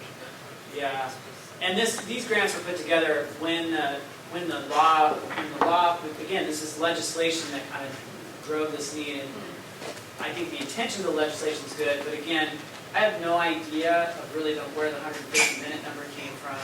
I'm sure it has to do with kids being healthy and getting enough exercise, like 30 minutes a day. That makes sense to me. The problem is that most of our schools don't have the infrastructure, and the other thing is that she gave me all these kind of hidden examples of how you achieve 150 minutes, which just, to me, feels a little disingenuous, right? Hey, we're doing 150 minutes. Kids are getting an opportunity to run in the morning. And so we could, that's just not really. Like the 10 minutes between 7:35 and 7:45. Yeah, you could have a running club in the morning, and that could count as physical education. As long as it's being, staff's aware, kids are aware, families are aware. So we want actual physical education with a certified teacher teaching, and we want to be able to pay them and pay their benefits. And this isn't one of those. This has to be this requires the person to be a certified person. So stay tuned. I have another meeting with folks from the state. Yeah, I love grant money, but we are trying to do a lot this fall, and starting a program in the fall sounds really challenging. Yeah, I don't think Mary wants us to post anymore. It's been a crazy fall. Yeah. Yeah. I mean, it kind of goes to that basic school needs, right? To go from 0 to a full program after school started. I like the idea of adding basic needs and services for kids, but that's a whole other disruption. Yeah. My ask is really the reality of, could we hire teachers this school year? And one of my colleagues kind of shared ideas that they've used with the previous grant, and it happened, to where we could actually set the stage and get things ready, get schedules created, maybe even at a school or two, pilot some time. Sure. But not fully engaged, right? But again, I don't want to do that at the same time while telling a school or the schools, you have to pretend like you're doing 150 minutes. It's just not ethical, and that just doesn't sit with our values as a district. But yet, as it's a little painful to have what looks like money you have and you want to put it to use, right?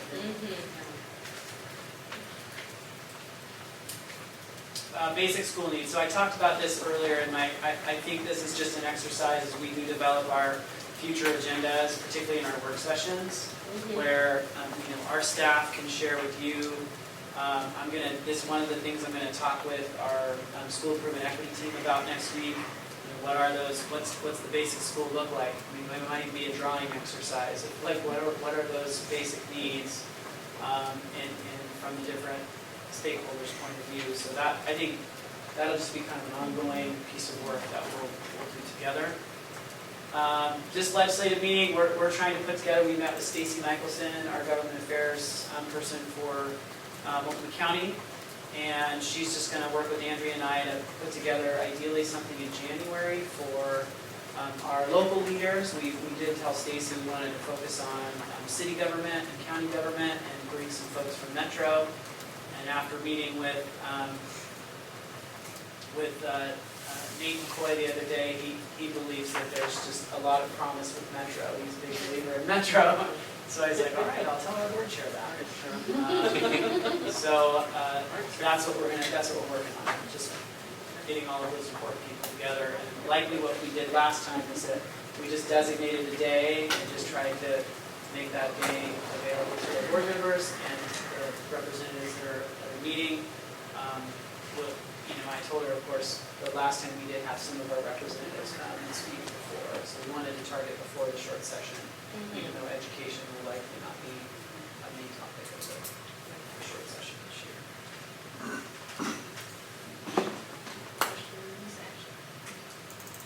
So only Metro, not the commissioners? Oh, no. Okay.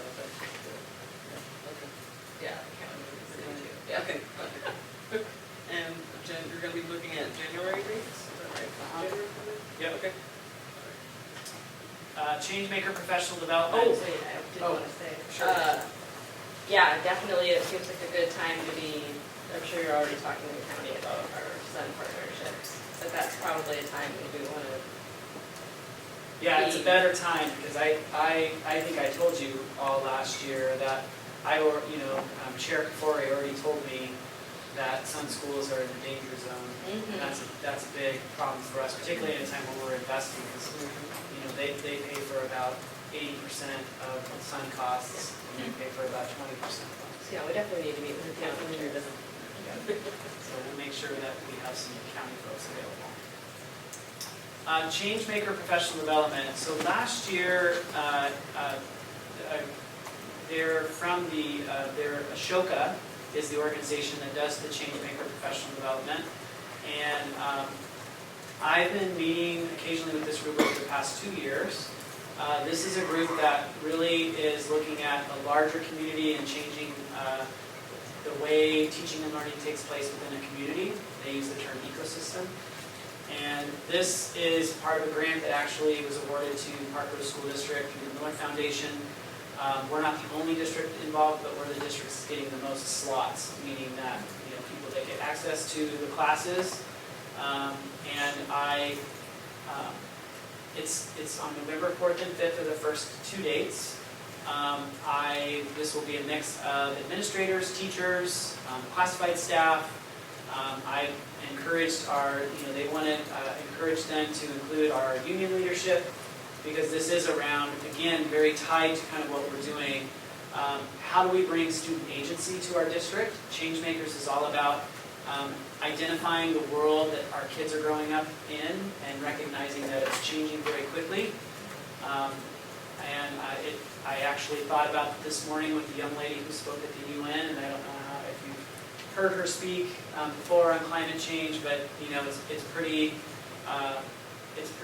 amazing to hear. She was 15 last year when she originally spoke, and now is a 16-year-old, really leading the world in a really important topic in our life. And that's really what this professional development is about. It's about how do you build a community of change makers so that you're finding in your system a way to drive student agency and empowerment.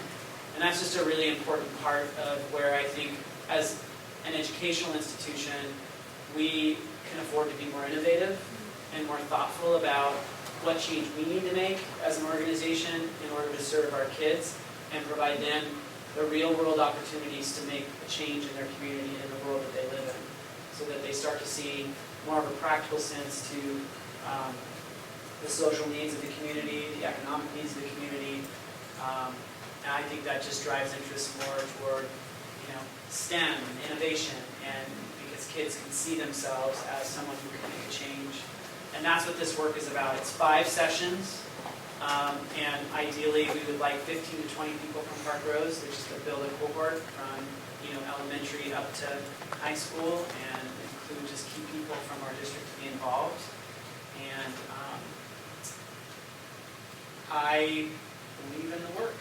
It's really, really good stuff, and I, more importantly, want to hear from our staff that get an opportunity to do it. So I just gave the information, so we just got the dates firmed up. I gave the information to principals. Hopefully, Rick and Zach at some point, you'll hear from someone named Vipin. And he's the facilitator. He's the guy who will actually come to Portland because most of Ashoka's work is back east. And I'd just like to see how this can have an impact on future decision making, but more importantly, just on what we offer our kids in our district in the future. I'm really excited about this. I think this is the heart of what makes education so powerful, is that we're not just feeding kids facts, but we're really similar to what I heard from Elevate Oregon is we're just inputting the belief into the kids that they're capable of doing all these amazing things, and it's really what the kids that we want them to have the values of our district. We want them to leave the district fully ready, so it feeds further into what we want kids to be when they move into the world. Yeah, I'm looking forward to hearing about this training. It sounds amazing.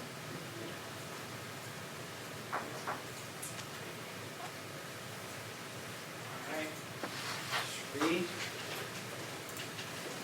it's your turn.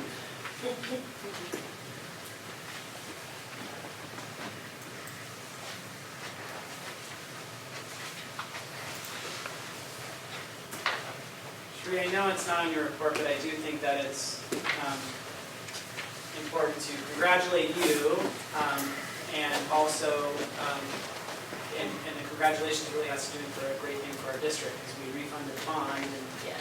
we should give them an update on that, if you don't mind. The bond did final pricing on the 12th. We refunded the bond. We went out originally for $48 million. At the time I refunded it, it is $35,130,000. But the great thing that is the total savings on the bond, not net present savings, $7.8 million. Net present savings just under $5 million. So, that's big, money, big, big. That's money that our district ratepayers will not be paying. The interest, it's the total saving and the interest alone. Because our interest went from, we were right over 5%, I went to 1.9. So, not quite 1.9. Thank you for all your work on that. Thank you. You wouldn't believe all the paperwork that's involved. And the multiple times you get it. It's 135 pages. So what we're doing right now, like we have to do every year, we have 2 budget vacancies. So we have to publish the request to fill the 2 vacancies. I hope somebody sitting in the audience might want to volunteer. So, and if not, if you don't know anybody, please pass it on so we can fill those vacancies. But we also have, so the vacancy request has to be back in the district office by November 18th. Okay? So we can basically on November 25th, as the board, they can approve whoever has come forth and wants to be on the budget committee. But we have position 1 and 2. So we also are proposing the budget calendar for next year. So we put the budget calendar together. We had a little glitch when Shri initially put it together because I put one of the budget training on the same day as a PEF being in the boardroom, so I was like, oops. So we had to move some dates around, so we'll publish the first notices, but the budget training will be the wonderful April 15th, tax day. I love that day. And then the first organizational meeting being the 29th, then May 13th, and then May 27th, with it going before the board on June 22nd to be a request for adoption. There will be a lot of work that happens between basically November through that first meeting that you'll come together in April because of the Student Success Act and a lot of unknowns around that. So it's going to be a lot of work trying to get a lot of stuff together. We have some data, but that's what it is. So what we're asking today is the authorization to go out and post the vacancies and the authorization for you to approve the budget calendar if you're okay with that. And we put those requests out on the agenda. Anybody have any questions?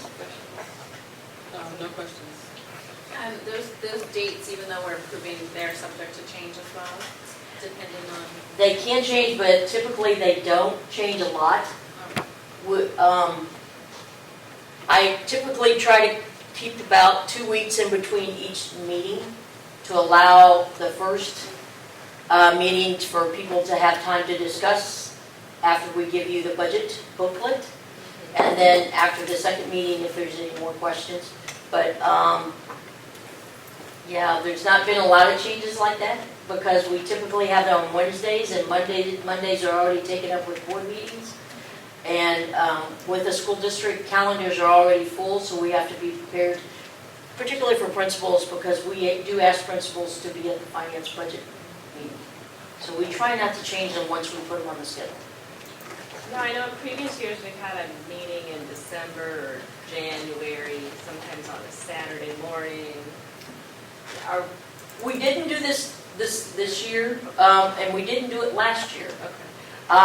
I did it the first couple of years I was here, and we didn't get a lot of turnout. Sure. So I didn't think it was very beneficial.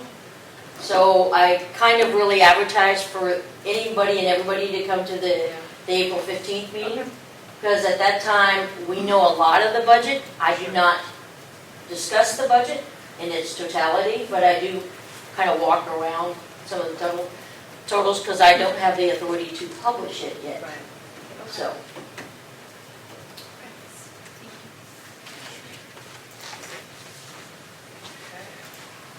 Andrea, do we have any agenda item comments? Nope.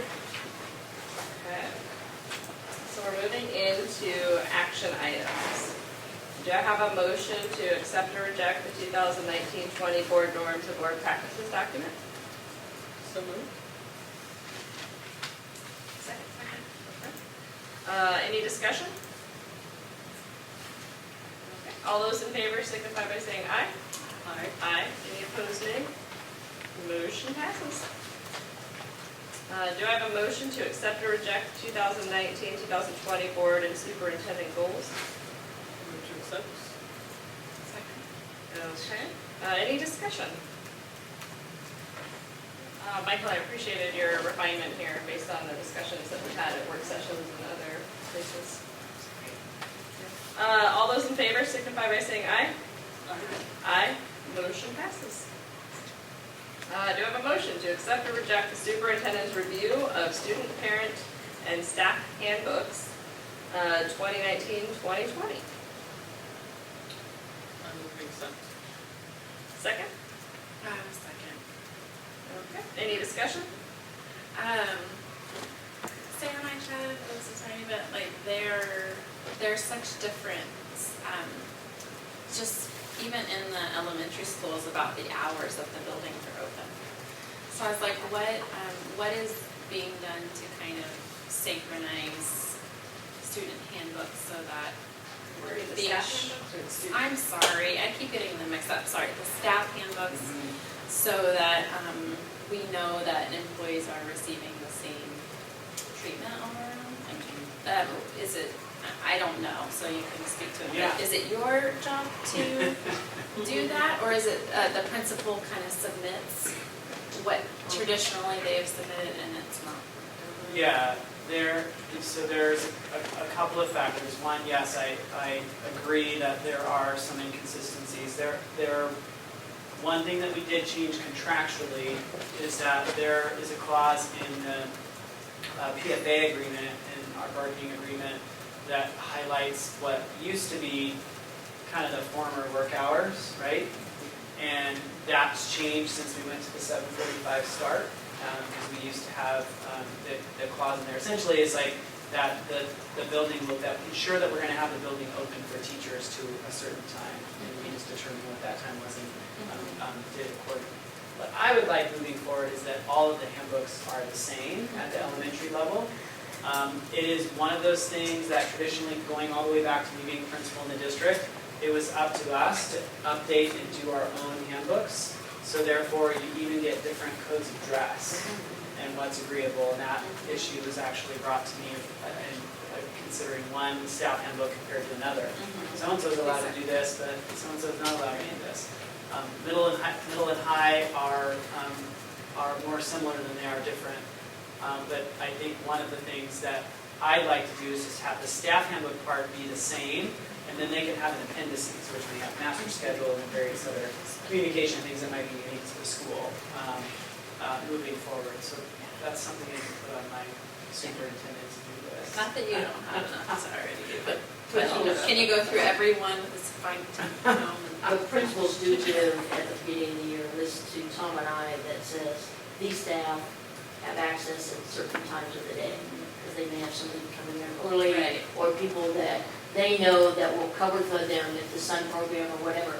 So they do give lists that have people that are there after normal hours. And that's like a superintendent approved outside of regular school hours? Well, number one, we want to make sure that we're following our agreement with the PFA and OSEA, although we don't have a time stipulation with OSEA.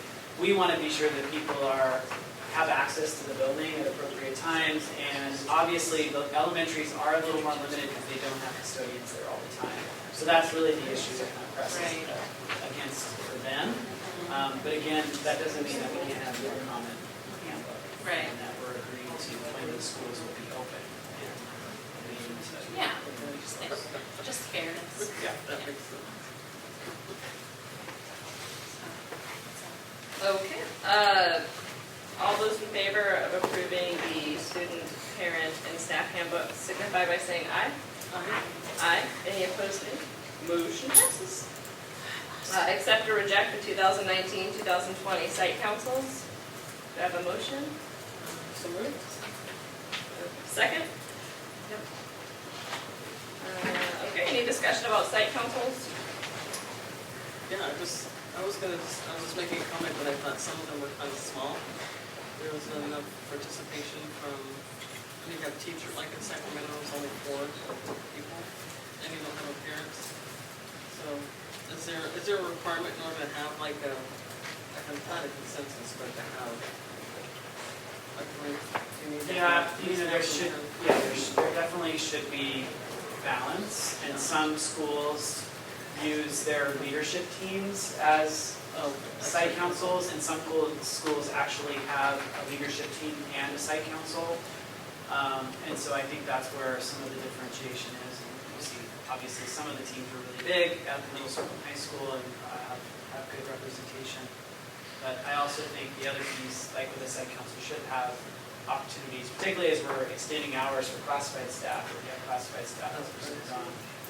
And we did talk about, and I did make that point when I looked over these lists and talked about them with principals the other day, is that the reasoning for that in the past is that a lot of them would have to come back to work in order to participate, but now we have more availability as we hopefully grow hours for our educational assistants in particular, as they can be participants on these teams. Okay. All those in favor signify by saying aye. Aye. Any opposed, nay? Motion passes. Okay, do I have a motion to accept or reject budget committee vacancy position number 1 and number 2? Second? Yeah. We'll call that one Ashley and then Sonia. Got that, I say Andrew? that every time. Any discussion? Thank you, Sheree, for the. Oh, I did have one question. When is that gonna be posted? Is there a date? Sheree. Tomorrow. Tomorrow? Okay. Oh, posting the budget committee vacancies is tomorrow. And do you post that on the website? Can we share that? Yeah, post them on Facebook. Okay, all those in favor, aye. Aye. Any opposed, nay. Motion passes. Accept or reject, do we have a motion to accept or reject the proposed budget calendar for fiscal year 2020-2021?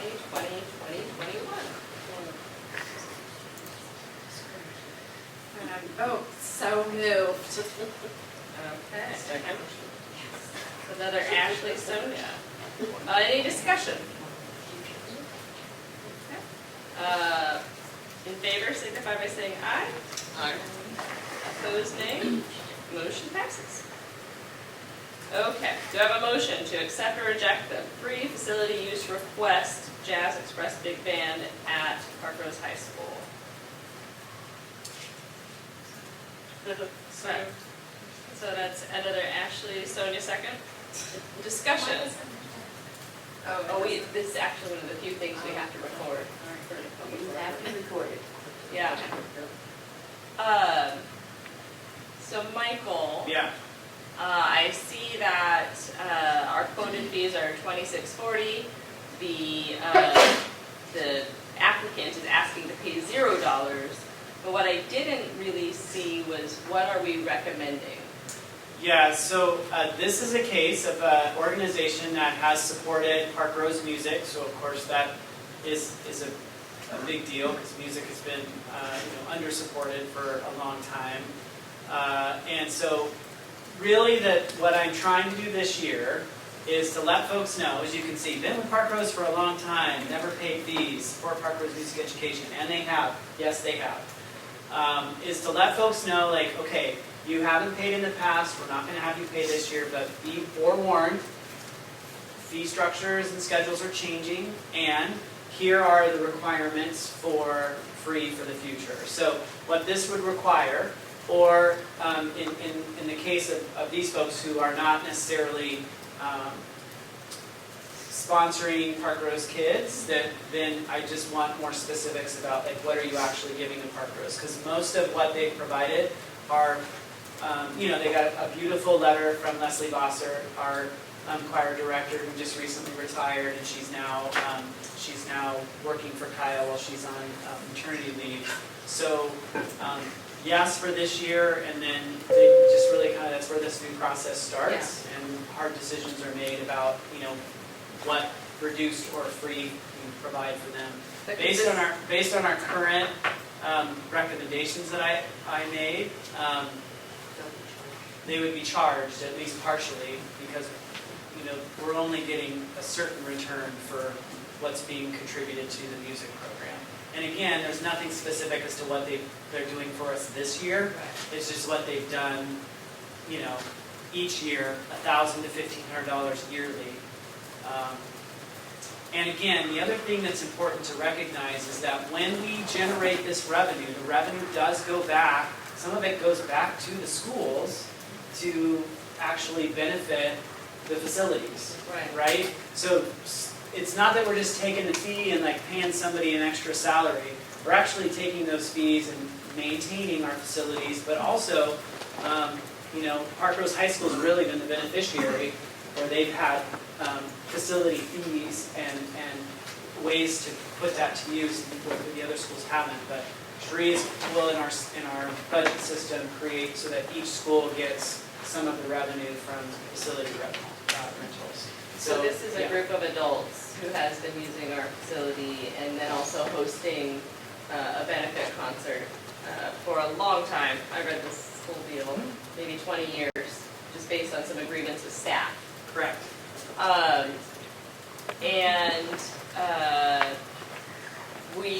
You're asking that tonight we approve this at $0, as they have been based on their sort of 20-year history. But we are definitely informing them that this will be the last time that 20-year Yep. relation, that'll be the same, the last time that'll be happening in the same way? Yep. And then next year they can anticipate a fee structure? Yep, Okay. that's the plan. Okay. All those in favor? Aye? Aye. Aye. Any opposed? Motion passes. Okay, the next one is accept, reject, reduce facilities request Portland Parks and Rec for youth volleyball program at Parkrose Middle School. Okay, so this one was, do I have a motion? So moved. Okay. That's second. Okay, that's Sonia and then Ashley. Discussion. This one was a relationship we've had for a couple semesters, we'll call it. But they're asking to pay $3,800. Okay. And that's what you are asking us to approve is the $3,800. Okay. I noticed that they had attached their former invoice, and there was a math error on that invoice too, in their favor. Oh, really? Yeah, we only charged them for tables and chairs one time out of their 24 times. Oh, that's good.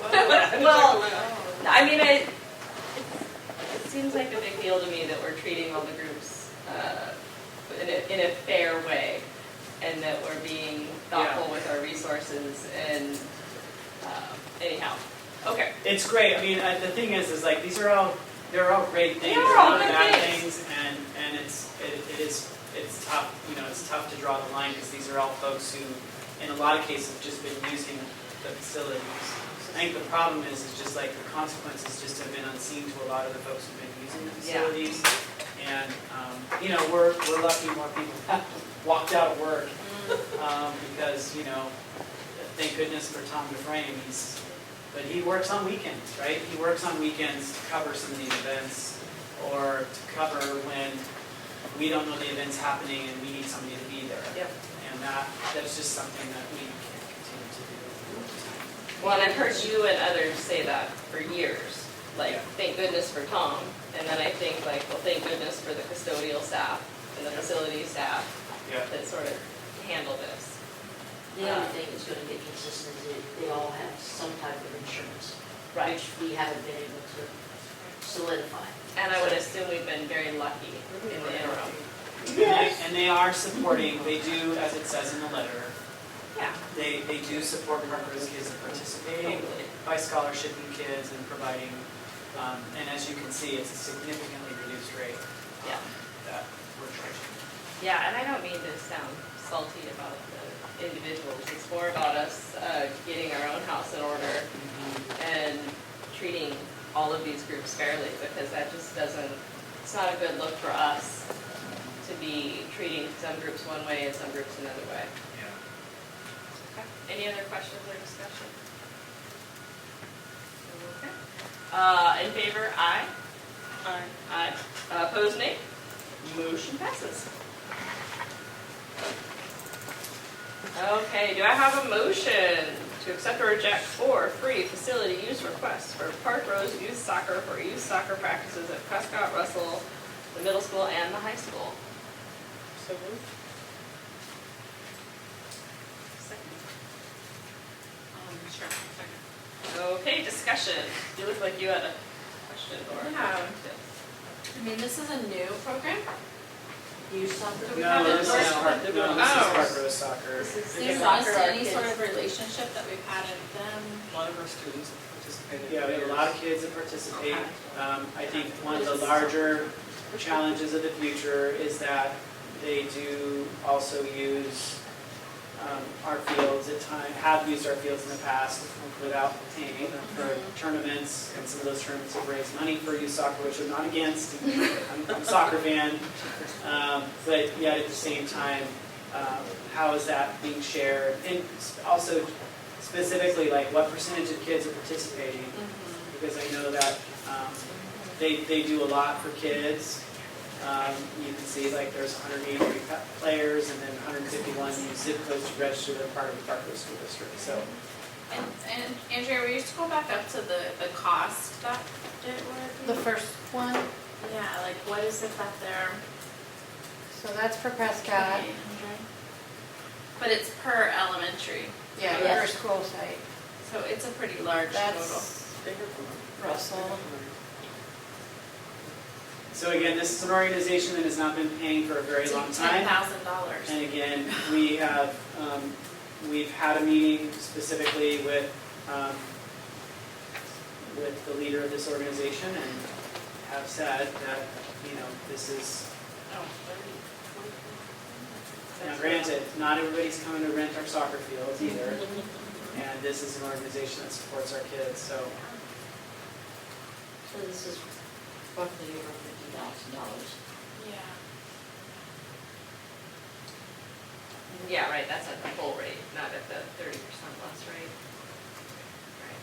Would we lose them if we? No. No. And do organizations similar to this, if they were to use fields at a different school district, like I know there's, Full If they use disclosure, my kids play rental soccer. spaces at David Douglas Reynolds, PPS, they'll pay about 30 to 40% more than what we are offering, just to use the fields to just practice? to use the fields to practice. And what about Parks and Rec? Parks and Rec would charge Parks if and they Recs were are more expensive than we are. gonna- Okay. But we also have 3 rental sites, 3 rental facilities that have soccer fields and baseball fields that don't get used, so we could offer that they could use them instead Gotcha. of ours, instead of the regular school sites. They might increase the fees for families in our community if we didn't give them No, because they have the Parks and Recs have very structured processes that they would have to go through to be able to do that, and I assume that they would petition a lot more. I mean, the Parkrose youth soccer, because it's a paid league, right? So they might. Right. They may, Put but back fees to families. the amount of money that the district loses and the amount of depreciation that this is putting on our fields, Yeah. we have lost a lot of depreciation and wear and tear in our fields. And the sprinkler system that had to be replaced this last year, in the last couple of weeks, and, you know, are buying new bleachers for the fields, and we put money in it, we just have to get money back out of it. And I understand there might be a slight increase of fees, but at $50,000 versus maybe a $10 or $5 fee, that's a little bit different. Well, what we're really trying to apply, Oh, they're asking for 0, and what you're asking us to approve tonight is 0 for this organization. yeah, I mean, I'm trying to go along with the same concept, like fair warning. This is, you know, because all of these organizations just are learning this, right? They're preparing, and I'm not in their books. I've been told they raise money, they have money and so forth. But again, this is free, and you know, then you're going to pay fees in the future, because when he applied is when he found out, you know, this is, you know, these are our new guidelines. You can see in the letter, he specifies the percentage of kids, which does for the 100% free Parkrose, you know, a nonprofit that's supporting more than 75% of students. Whether that is true, you know, I've heard that may be a little shaky, but We know But that at the same varsity time- team, I'd say about 75% of the varsity teams, kids that have played in that league. yeah, there's definitely this one definitely has a clear benefit to kids. I just think that we have to consider where we go in the future, because as Sheree said, it's like, it's all of our sites. It's Well, plus we're seeing this late, right? They've been using the fields for a month already without any agreement in place. all summer. Oh, Yeah. yes, also, I mean, we have the Little League team. Yeah. We have all the youth groups that we have in Parkrose, they're all asking for the similar thing. Eventually, at this district, and the depreciation on the basketball courts and the damages it does, we at this district, we don't have an infamous amount of money for facility repairs. No, and I mean, guess those are that's the my, things we have to think about. And thinking the longevity of our buildings, this is at a slight increase of $2.50 a kid or whatever. I think parents would manage that, be able to keep them locally, than taking them down to a PPS building. so is there, the document that we reviewed earlier,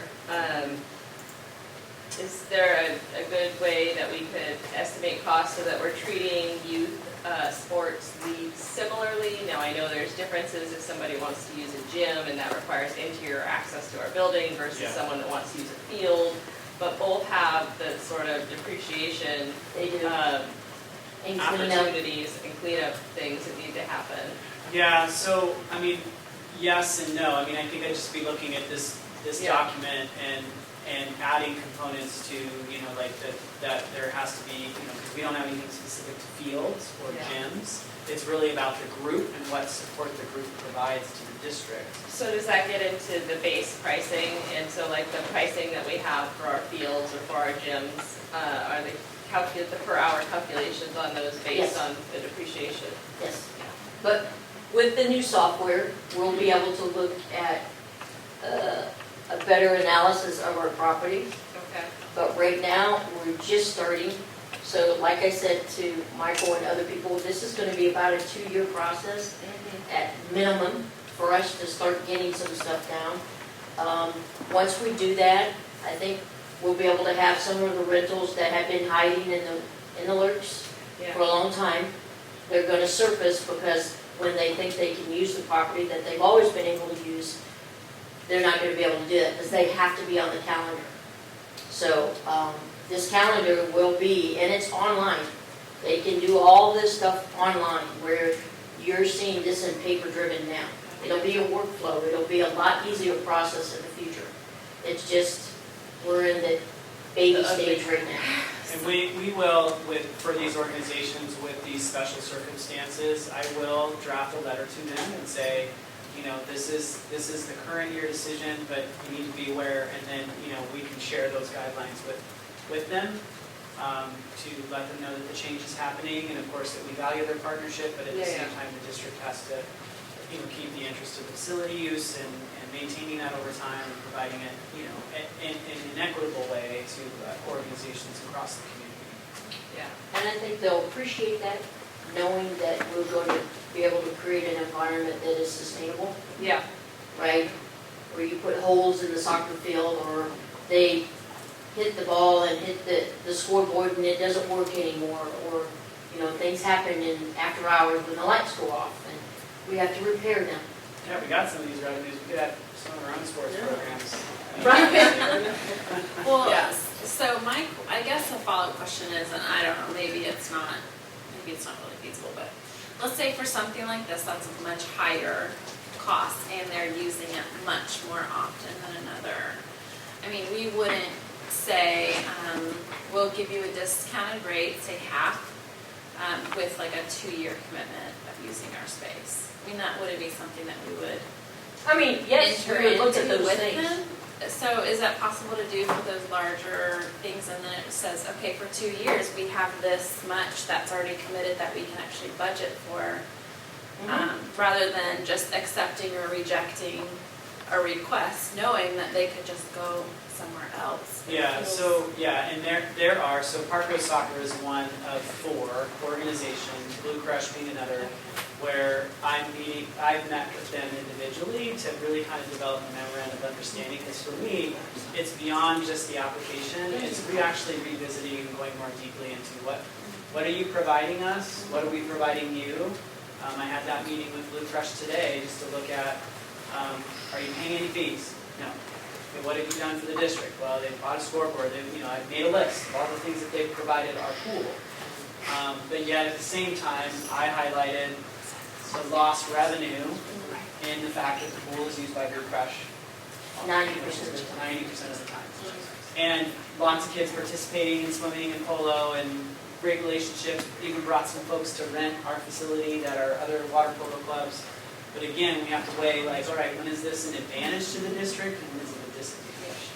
And that's, the hard thing is it's been going on for a long time. So this is the beginning, as Cherie said. I agree. It'll take a year at least to have all those conversations, and they're not all of them are easy ones, because Not a lot of people like me right now. Right. Okay. All those in favor, again, this is a free facility use. Yes. A free facility use request. All those in favor signify by saying aye. Aye.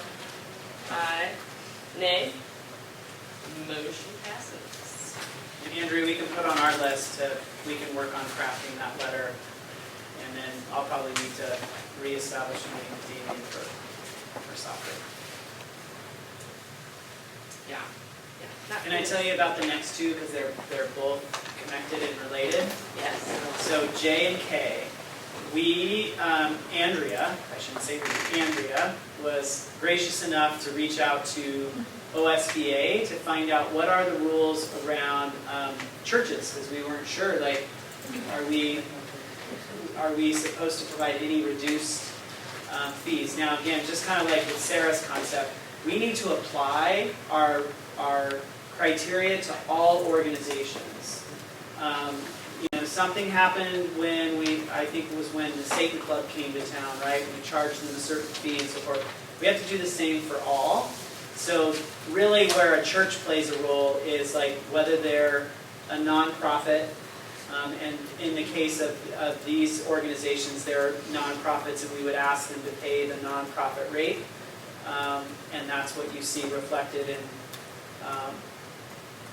what the fees would be here. And then of course you can see what the churches and so forth are. And again, these are folks that have been renting for 6 years.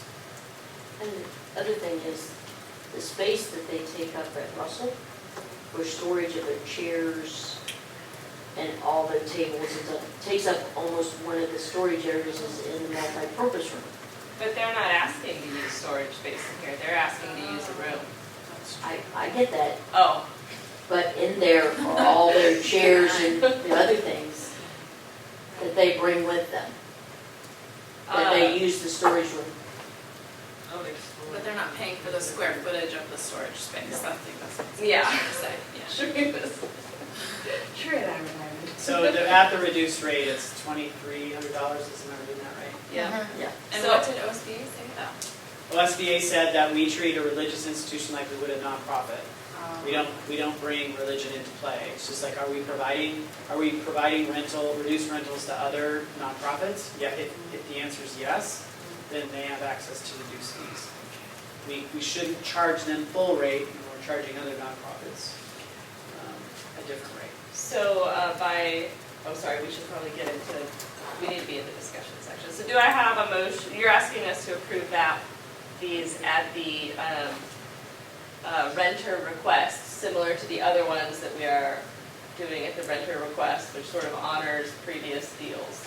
I think with these, we're asking for the reduced rate. There's no benefit to Parkrose students. These are religious institutions, so 2,900 and 2,300? 900. That's what they're asking to pay, based on old rate sheets, right? they're basing it on, I don't know actually where their numbers are coming from. And They're have saying these it's what they meetings paid started for. yet? Or have these? They currently are doing church at Russell. I know They've that. been doing church at Russell as long as I've been here. No, but I mean, have they started for this school year? Oh, yeah. Yeah. I don't know if Good News Club has started yet. I thought so. Okay, so you're asking us to approve a 2,900. Gateway at, Grace Bible's net 29. Grace at 29, Gateway at 23. Okay. That's what you're asking us for? Yeah, because again, kind of based on the guidance, Yeah.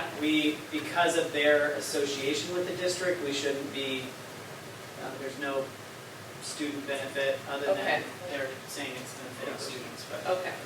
So So- as a nonprofit. So do I have a motion to accept or reject the reduced facility request for Gateway Church for After School Good News Club at Russell at the $2,300? Okay. Any additional discussion?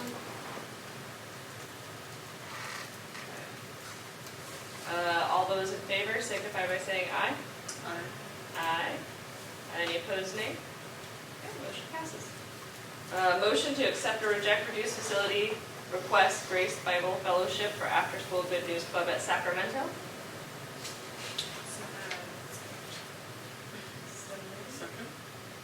Any discussion on this one? Okay, all those in favor, aye? Aye. Aye. Any opposed, nay? Motion passes. Okay, I assume we'll be seeing a few more facility requests as the year goes too. So, more to come, yeah? Sorry. Sorry. Just more of untangling the knot Yeah. and doing things the way that we should have been doing them. There's a lot to do. Do you have a motion to accept or reject the 2019-2020 administrator agreement? So moved. Okay. Any discussion? What was the timeline before? Was it 2 years? It's a 1 year. Oh, so what's the change, why is it changing? Proposed changes? Oh, it's just the admin agreement often follows the certified classified agreements Oh. in COLAs. Oh, so And it's the insurance. COLA that's changing. Yes. Okay. And insurance, yes. Okay. Any additional discussion? No questions. All those in favor, aye? Aye. Aye. Any opposed, nay? Motion passes. Number 16, future agenda items. Any future agenda items? To be honest, I'm kind of hoping no, because we have a whole pile of things to do in our district. Okay, excellent. Board the resolutions. We have a lot to do. Correspondence. No correspondence, Andrea? The budget calendar. We did that. They did? Okay. You're listening. I'm sorry, what's there? No correspondence, right? Upcoming meetings, October 14th, right here at 6:30. October 28th, right here at 6:30 for our business meeting. The last Community Solutions meeting is October 1st at 6 p.m. I assume that's here. School or equity and school improvement meeting is October 3rd at 4 p.m. right here. And the wellness committee meetings, 3 dates to be determined. Couple of things that I just wanted to tell you about that are date related really quick. So Friday, because I'll be talking publicly, I'm going to be on a webcast with the superintendent from St. Helens and in Lewis and P. President. He's doing a series called Removing the Thorns of Racism in Portland. And so he asked us to come speak about what we've been talking about in our meetings together. That's this Friday? That's this Friday. I think it's at 9. I mean, I think it's You can forward us the link, Yeah. right? Yeah. Oh, that's great. And then October 19th, I learned today that Parkrose School District is going to be honored at by the organization TIP. They're the one who do the trauma-informed support after crisis. They were with us after the May 17th incident. Parkrose School District is receiving the Heroes with a Heart Award. And they did like a special video filming today of key people at the high school. And we're going to be honored at their dinner on October 19th. Nice. Cool. Okay. Meeting adjourned at 9:25.